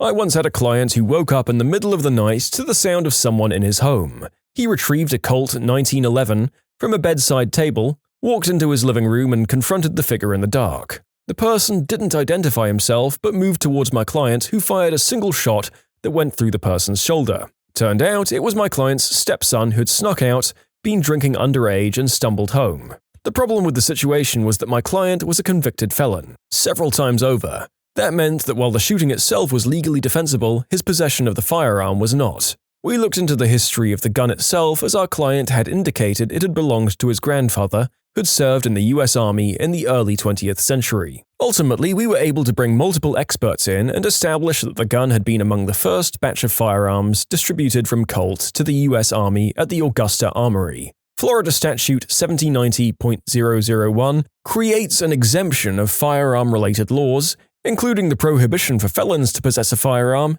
if the firearm in question was an antique, meaning it was manufactured prior to 1918. Since we could establish the history of the firearm to have been manufactured before 1918, our client couldn't be prosecuted for the offense and got out from underneath a potential mandatory prison sentence. What did the weird kid do to earn that reputation? The weird kid at my school always claimed she was a wizard, and when someone spoke to her when she was, quote, casting a spell, i.e. screaming at the ground, she would turn around and either scream in their face or slap them. I was new to the school at the time, and I got screamed at because I was legitimately worried that she might be hurt or something. There was this guy, one class below me, who just ate everything. Once he went to the front of the classroom where the sink thingy is, took a big stack of paper towels back to his place, and just started eating it mid-lesson. Another time he drank a Capri Sun in class, and when he was finished, he just ate the package with straw and everything. The weirdest thing was when he ate a toy car that the teacher brought to show something. He just sat in front of the teacher's desk, took the car from it, and swallowed it without saying anything. He brought a live lobster to a middle school dance and let it go on the dance floor during the dance. It wasn't even a question of who would have done this. It was Nate. Nate did it. He thought he was a robot. Often you'd find him in the halls, alone, talking to electronics about destroying the human race or having a conversation with a locker. Flick the bean during class, then brought a cake the next day to apologize. There was a girl in my school that got caught trying to color her entire tongue with a black Sharpie in like 7th grade. It was honestly surreal to witness. The teacher was so confused and just walked her to the principal. A few years later, she was expelled for drinking booze during school on multiple occasions. Did a countdown to his toots like they were a fricking moon launch. Of all the things I thought I would find in this thread, inspiration wasn't one of them. I mean, this guy just sounds fricking funny, and like he was waiting to basically age into dadhood. Godspeed, sir. Pulled out his armpit or downstairs hair one by one and ate them. Ate a live lizard while the entire school was hanging out on the football field during a fire drill. Set his arm on fire on a school trip to France. Sprayed his arm with deodorant for about a whole minute before getting someone to light it. It wouldn't go out until he used the tap in the bathroom to douse it with water. He ended up with blisters and permanent scarring. So the school trip ends and we get to go back to school the week after. All of a sudden, me and 4 other kids got pulled into a classroom to be questioned by police and the head teacher. He basically told his mum that we did it to him. Obviously, this didn't stick as we all had the same story. If I had Facebook, I'd look him up to see how life is for him nowadays. Screw people like that. A classmate in elementary broke his arm doing dumb crap and tried to frame us for it because he was so embarrassed. He pulled some crap like that later in school life, too.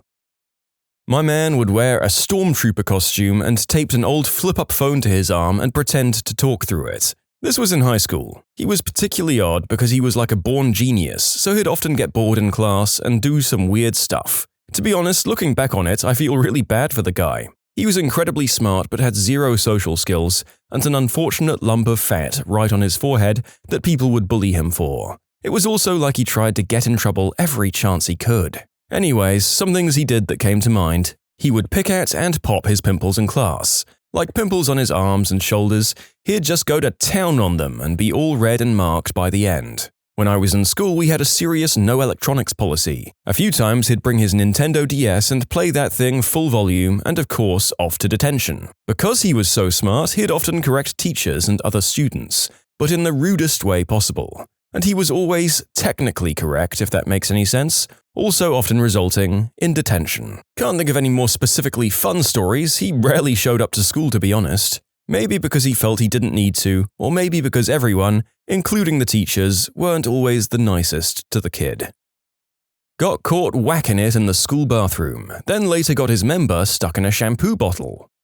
Guys, if you get your small sir stuck in a shampoo bottle and your mum has to take you to hospital to remedy the situation, you need to keep that to yourselves. There is no teenager in the world who's going to keep that knowledge to themselves. Yar, he dressed as a pirate every day for 8 years. Legitimately said he was leaving rural Michigan to move to the Caribbean and become a pirate. Changed his name to Blackbeard Ryan. Raised his hand, and when the teacher called on him to answer his question, he started singing Frere Jacques. Cut himself in class, waited for the blood to congeal a bit, and then just ate it. Just writing that made me gag. Years later, he got arrested for stabbing someone. Well, did the deed with a goat lad. He had a notoriety for crapping his pants at least once a day and was super casual about it. I remember I was behind him in the hall one day when I saw a massive log just plop out of his short legs. He looked back at it and just kept on strutting. Whoa, wait, what the heck? Was the kid just walking around fully loaded all day, and crap coming out of his pants was a once-a-day thing? Yeah, seriously, it got so bad that administration got involved and ended up requiring him to wear diapers. He was at a high level of not giving a frick. Damn, you usually don't get to that point until you're old. Maybe he's not giving a frick because he's too busy giving a crap. He drew Pokemons getting busy with each other during class, for a few years. Collected earthworms when it rained in the pouch of his hoodie, and then laid them out in the schoolyard spelling his own name. He cried when he saw that it had been scraped from the pavement the next day. By that time, he was around 13. Predictably, people, by which I mean we, started calling him Worm Kid. He got expelled around a year later for throwing a fistful of earth at a teacher. To elaborate on him having to leave the school, this act of dirt tossing happened inside of a classroom at close proximity when he'd been called to the blackboard during a Latin lesson. I'm from Europe. The teacher completely lost their crap. The moist soil was all in her hair, and she later said a couple of live beetles and little pebbles or bone splinters were also found in that mix, though I can't say whether that's true. I mean, there were so many examples, but this one stuck out to me. There were twin boys in my high school who were just odd. We were in Spanish class together, and the teacher had this habit of making beeping sounds to get the attention of students who were talking. So one day that's happening, and the teacher goes, beep, beep, beep, and one of the twins shouts, "Fire the missiles!" and crawls under his desk and runs out of the room. I thought it was so funny, I about fell out of my chair laughing. I don't know. Is that an end of the world reference from that kid, or just very specifically random? The age of this post would imply that it was a bit too recent for it to reference that specific animation. I guess the narrator will never know. When we were about 15, Harrison, we were all addressed by our surnames, decided to one day wrap his eggplant in adhesive tape during a biology lesson. I can't remember why nor how he managed to remove it, but I was impressed. He also held the record for stabbing into the desk between each finger of his outstretched hand with a compass, a very sharp point, as fast as possible despite hitting a finger at least once. He later became a distinguished surgeon. He would bark like a dog when talked to. He probably had some mental problems, but most people just avoided him. A girl in my year at school told us she has a ghost in her bedroom, and it told her that if she didn't brush her teeth, it would burn her house down. Another girl said she wanted to do the deed with our headmaster, but she was like 7 at the time, and she used to scratch people in the face like a cat. I held the door open for her once, and she flipped me off and called me a fricking B-word. I knew a girl who'd developed much earlier than everyone else. She had like double D's and severe acne in grade 6. She used to act out weird scenes from TV shows by herself at recess. She was the type who told everyone she had a boyfriend who had a Porsche, but went to a different school. Again, we were like 12. People made fun of her for the usual things and crap she did, but one day things took a dark and strange turn. Some girl named Katie said something to her in line after lunch, and she lost it. She smoked Katie in the head with her flute case and then hit some other kid who wasn't saying anything. She then spit chocolate milk all over a teacher who asked her what was going on. Everyone was pretty shocked, but then she proceeded to sit down on the ground, started to cry, and peed her pants right there. The ground was kind of sloped away from the school, so a puddle formed and then created like a stream of pee all the way to the field, maybe about 15 to 20 feet. Everyone just stood there in shock at how many things had just happened in the span of 90 seconds. For those asking what she's doing now, I asked a couple of people if anyone knew, and I was told last they'd heard she had a daughter with her partner and seemed happy.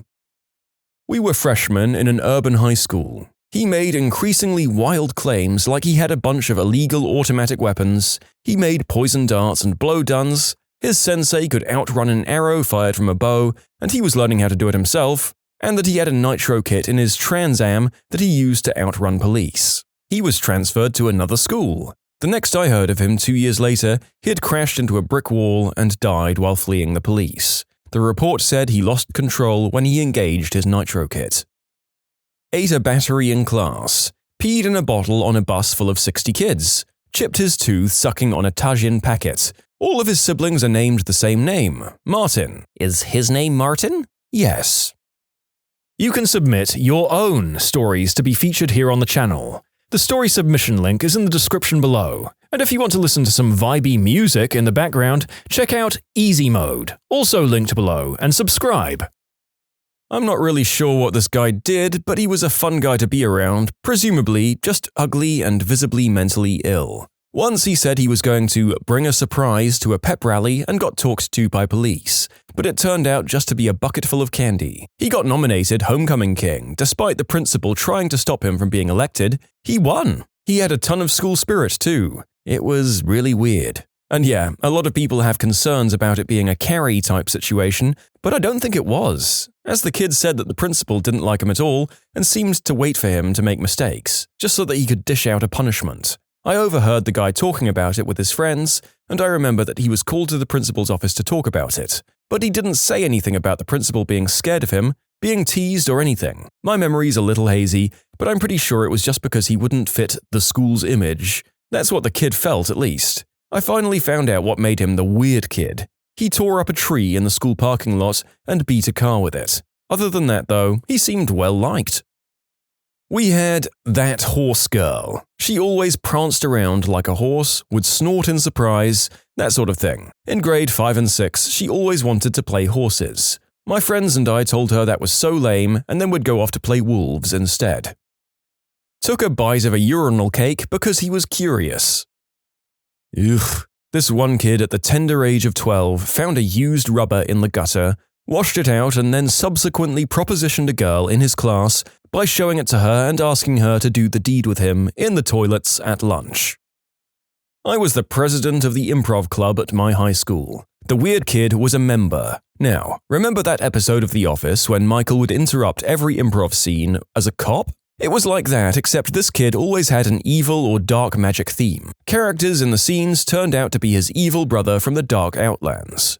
Imaginary props would turn into mythic swords formed from shadows. But this kid was so desperately unpopular, no one had the heart to kick him out of the club. I mean, it kinda sounds like this kid just wanted to LARP. Yeah, can you imagine how much he would have loved that? The narrator sincerely hopes this kid found the LARP Society, or at the very least, discovered RPGs, and finally found his people. He would crank it everywhere and be caught, like all the time. In class, on the football field, in the tuba room, you name it. He also claimed with all seriousness to everyone that he was dating the most popular girl at our school. She was in a long-term relationship with another one of the popular kids, so everyone knew he was full of crap, but he stuck to his guns. Wore the same blue dress every single day to school. Sat in the hall by herself during all class parties. I know she was a Jehovah's Witness, but it wasn't until I was older that I understood what that meant, and how isolating it must have been for her as an 8-year-old and up. The only one in that tiny farm town with nobody even wanting to sit by her on the bus. I still feel it in my gut when I think about her from time to time, 5 decades later. She never did anything to any of us. Sorry, Ramona. I went to Parkland a few years back. In my first period, we had Nicholas Cruz in our science class. Whenever he was called on, no matter what question, he'd always yell out B, as in that's the answer. He sat in the middle of class and one girl kept flirting with him by stabbing him in the back of the head with a pencil, while her friend laughed along. We graduated before he committed mass murder. In 4th grade, this kid brought metal Chinese throwing stars to school and started throwing them around the classroom. He was gone for about a week, and then a few weeks after that, he pulled out some nunchucks and hit a girl in the face. We didn't see him for the rest of the year. 5th grade starts, and there he is. It was show and tell, and he brought a small pet turtle. He was in front of class and took the turtle out and said, "My turtle does tricks. Look, he can break dance." He then put it on its back and spun it like a top. It went flying off the stool onto the hard ground and landed on its shell. He was called Turtle or Turtle Boy the rest of school until he disappeared in junior high. This was in the 80s. I wonder how he turned out. Frickin' weirdo. It sounds like he was trying to be a preteen Ninja Turtle.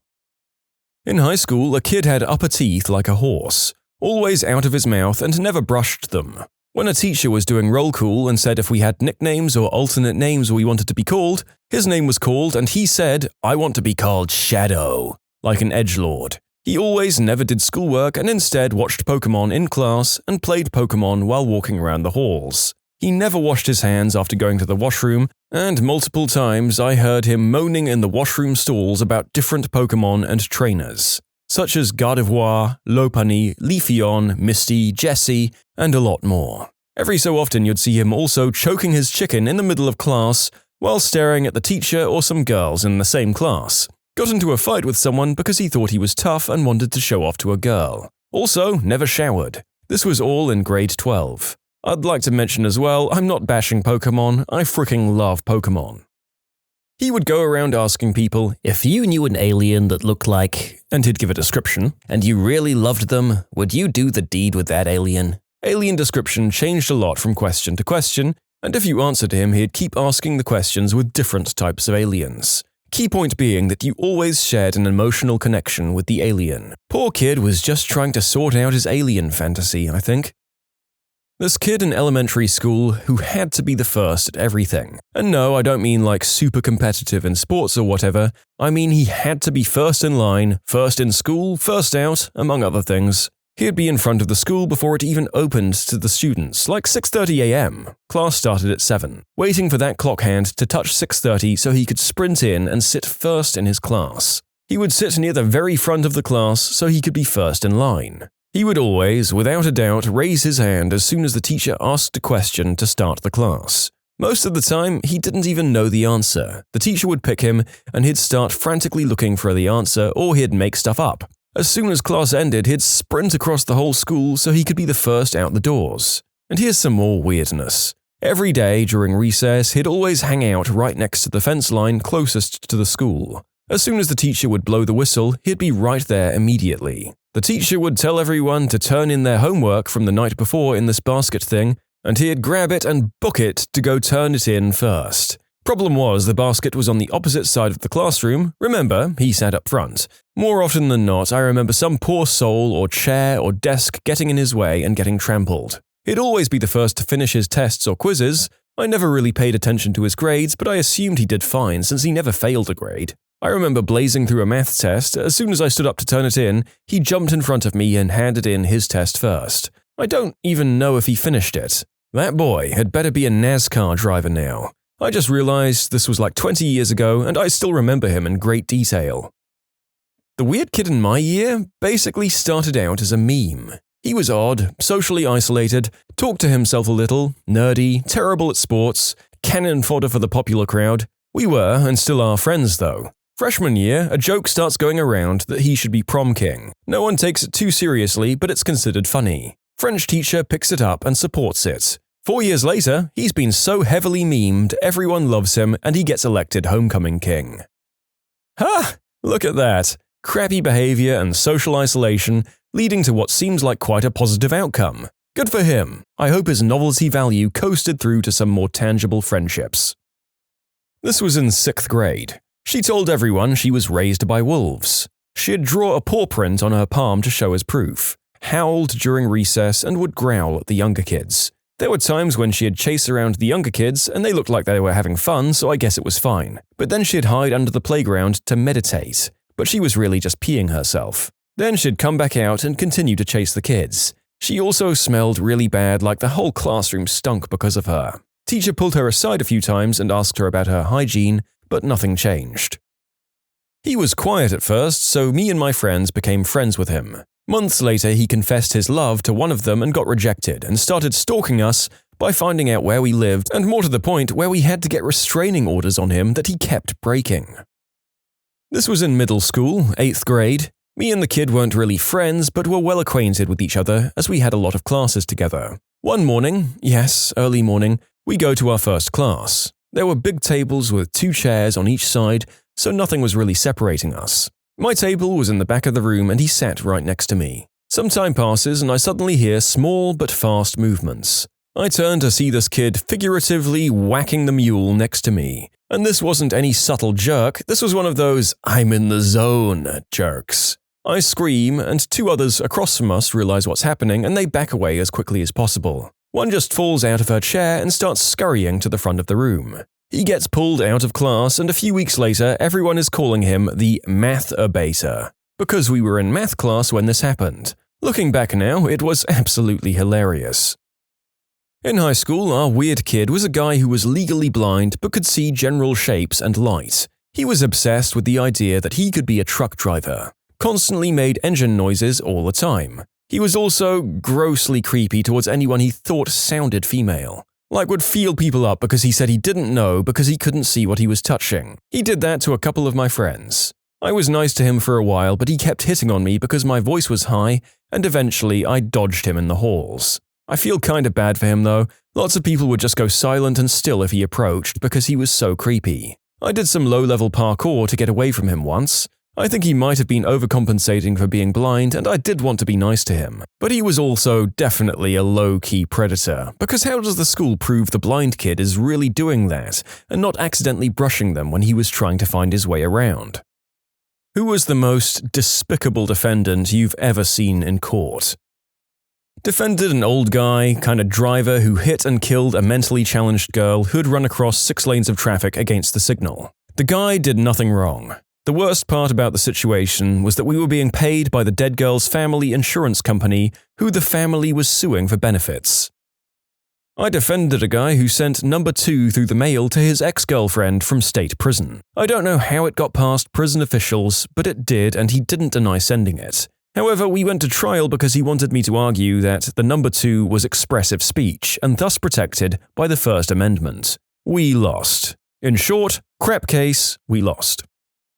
I had a brilliant gentleman on probation for narcotics trafficking and he was not permitted to own or use a cell phone. He went in for a substance test with his probation officer and his cell phone rang in his pocket. The PO went to take the phone from his pocket and also pulled out a large baggie of white snow that he bought to his substance test.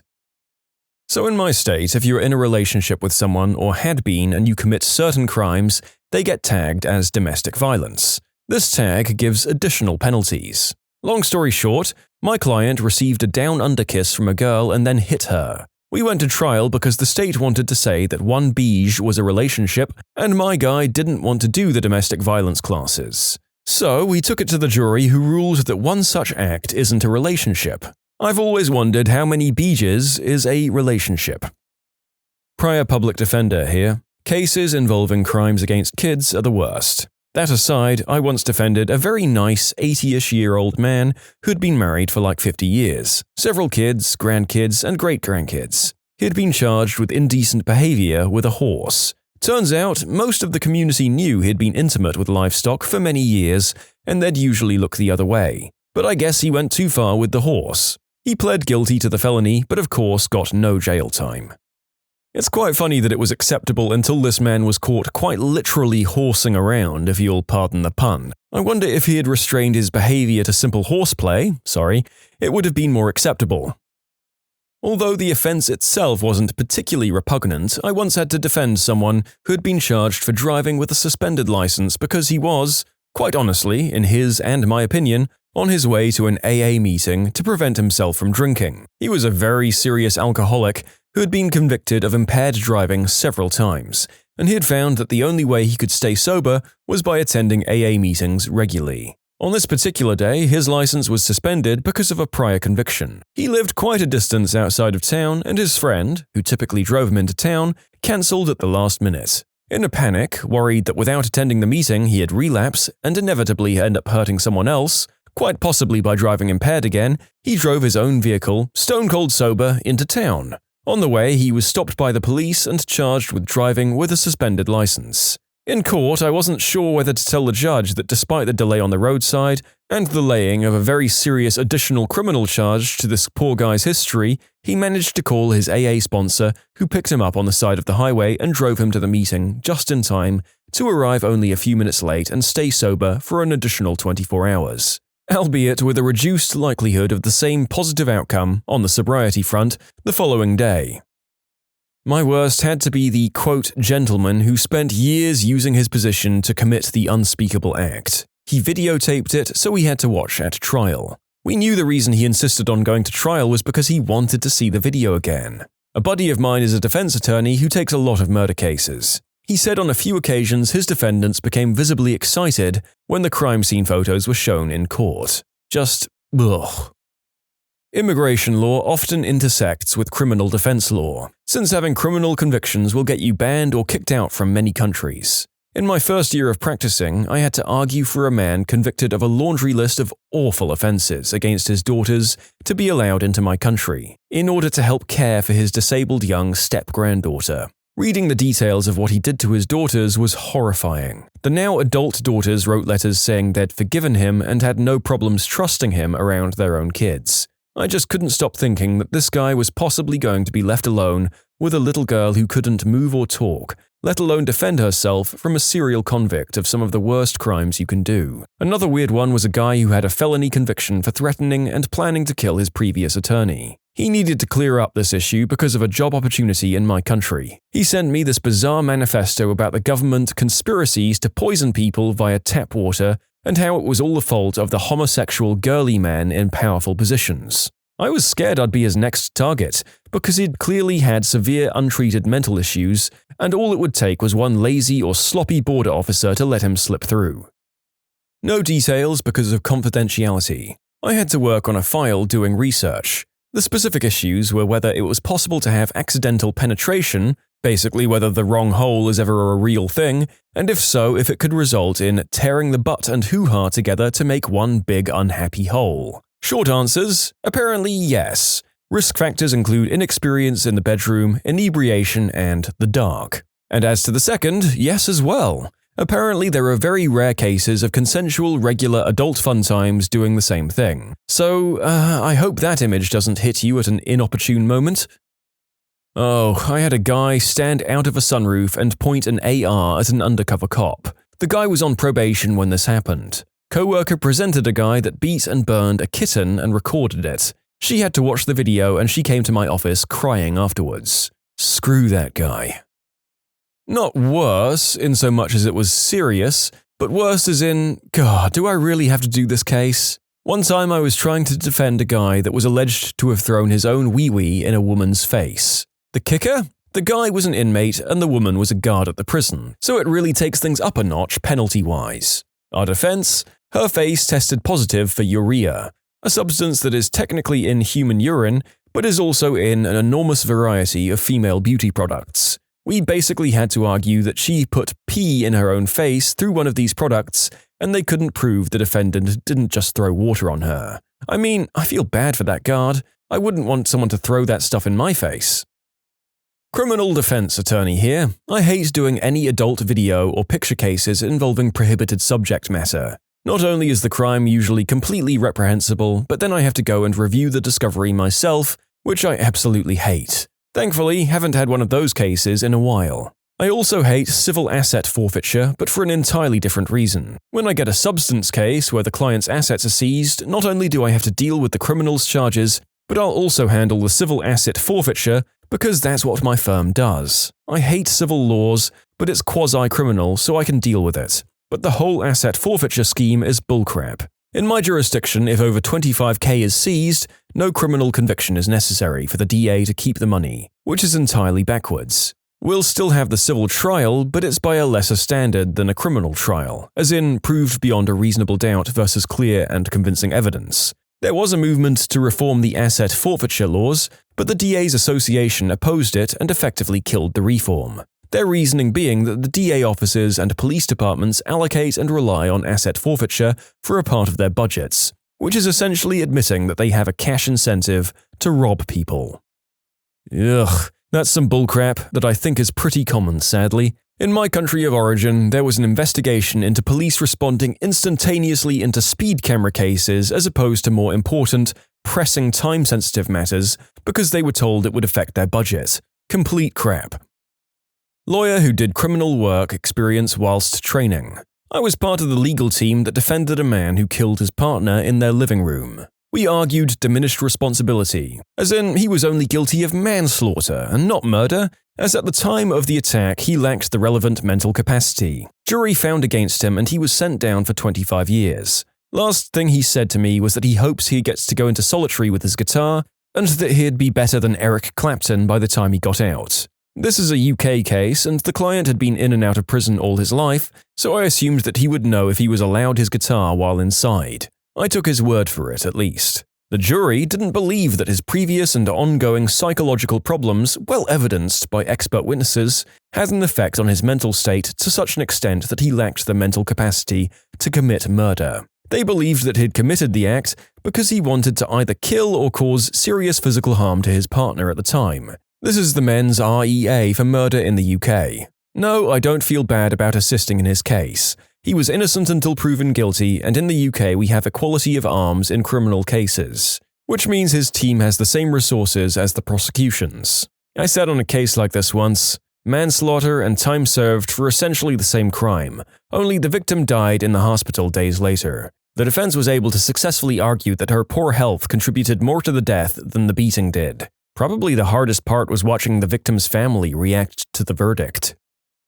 I worked a brief stint at the public defender's office during law school. While I took care of a lot of bail hearings and other simpler things. If you spend any time working for the PD, you'll quickly learn the names of the repeat offenders who come in on a monthly, if not weekly, basis. One such fellow, let's call him Stan, liked to do substances. I was informed by the DA's office that he had a warrant out for a probation violation, so I gave Stan a call and told him to turn himself in. Now, as I said, Stan was a regular and knew all of the drills. If you turn yourself in or get picked up after a certain time, you wear your street clothes in front of the judge instead of the jumpsuit. As it turns out, he turned himself in with a smack pipe in his pocket. This can't get any worse, right? Wrong. I'm thinking that Stan has to be the dumbest man to face that courtroom when I looked up and see him being escorted into the courtroom by the bailiff while wearing a shirt that says, "High as F." Let's just say his bail hearing was about as successful as the rest of his life choices.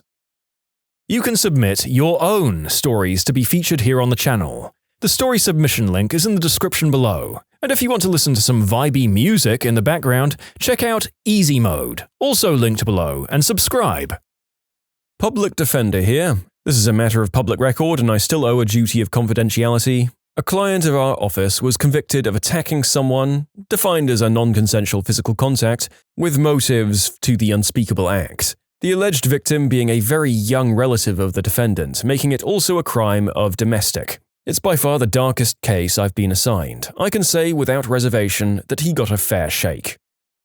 I had to defend a guy who was caught in a public park after dark, spanking the mule, with used, dirty baby diapers. The police rolled up on him doing it and shined their spotlight on him, and he looked at them and said, "I have problems." Also defended a guy that walked up to a rival gang member and shot him in the face. Then he and his buddies fled and got involved in a high-speed chase, and he was shooting out of the window at the chasing cops. I had to interview him alone at the downtown Modesto County Jail, which is a total crap hole. It was the first murderer I defended, and I was scared. He turned out to be very polite to me, though.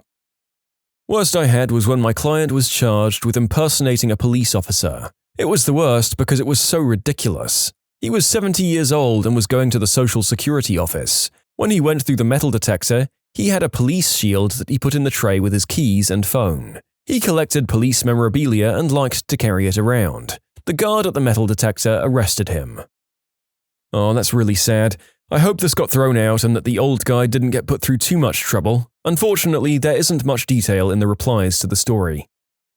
Murder. Started out as a gang initiation carjacking, turned to murder when the juvenile initiate panicked. Juvenile self-deleted at the juvie. Client was torn up as well and wanted to plead guilty. Did a psych evaluation and did a full pre-trial motions practice that lasted a year before we scheduled the plea. He wrote a very heartfelt apology to the girl's dad and I gave it to him after the plea. Still filed habeas against me 2 years later, but that was sort of expected. Another one was doing the worst sort of crimes I've ever tried against his own family. After a vague outcry, police came to the house and recovered evidence from the family's bedrooms in the trash can. Almost got that evidence suppressed because the search was without a warrant, but with permission from his wife. He had previously refused consent, but was led away to the station for questioning. Stories differ as to whether he did it voluntarily or was coerced or even just flat out arrested. And they re-asked for consent from the wife with no husband to contradict her. This one went almost a year as well with a metric ton of motions.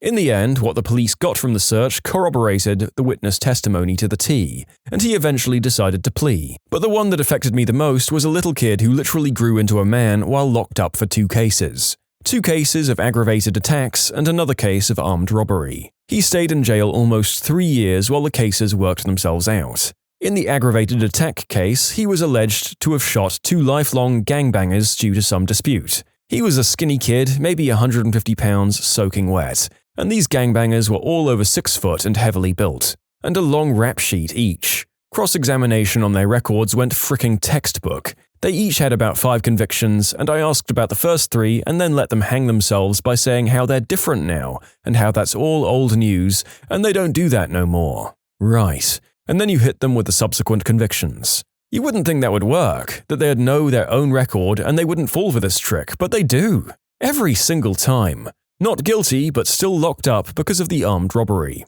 Armed robbery went to trial, and we had an expert on eyewitness testimony, Professor Brigham. He was a professor at FSU along with Elizabeth Loftus, the preeminent expert in the field of human memory and eyewitness testimony. He dazzled the jury. Truthfully, I can't take credit for any of this. Not guilty again. A few days later, he came to see me at my office. I still remembered a skinny little kid. Not anymore. In street clothes, this guy was built. Somehow I missed all of that, either looking through the partition glass at the jail or being preoccupied with the other stuff in court. We always had a good rapport, so we spent a good hour talking about future plans. That'd be the last time I'd see him, however. A year or so later, he got arrested for murder and is now serving a life sentence. I think that if he had been convicted of some of the other charges, maybe he wouldn't have that murder. Maybe if he'd been away for 5 or 10 years, he could have come out more mature. Not as a 20-year-old jacked-up kid who's been deprived of fun things for the past 3 years. I deliberately kept myself ignorant of the specifics of the murder. Maybe he killed another useless gangbanging psychopath. Maybe he killed a nun. I think it's better not knowing. Worked on a case in which the defendant was accused of decapitating his grandma with a bread knife. Gruesome and scary. Well, really violent cases of the unspeakable act, and by that I mean when the victim was beaten, among other things. They're never easy, particularly because the perpetrators tend to be extreme narcissists who are very angry at women because reasons. Elliot Rodger, the 2014 Santa Barbara killer, is a good example of that type and was much more articulate than most. The narcissism makes defending them a real chore because they tend to be delusional. The victim will never testify. Less creepily, and setting aside sovereign citizens and their ilk, I had a fellow who was dealing smack in a local bar when the cops did a closing check and recognized him as someone whose parole conditions prohibited him from being in bars. He brightly fled to the men's room, a dead end, to flush his dope, but they were right on his heels, so they had him. This frustrated him so badly that he pooped his pants and tried to fling the resulting product at the officers. He was never really clear on why I didn't think this was a triable case.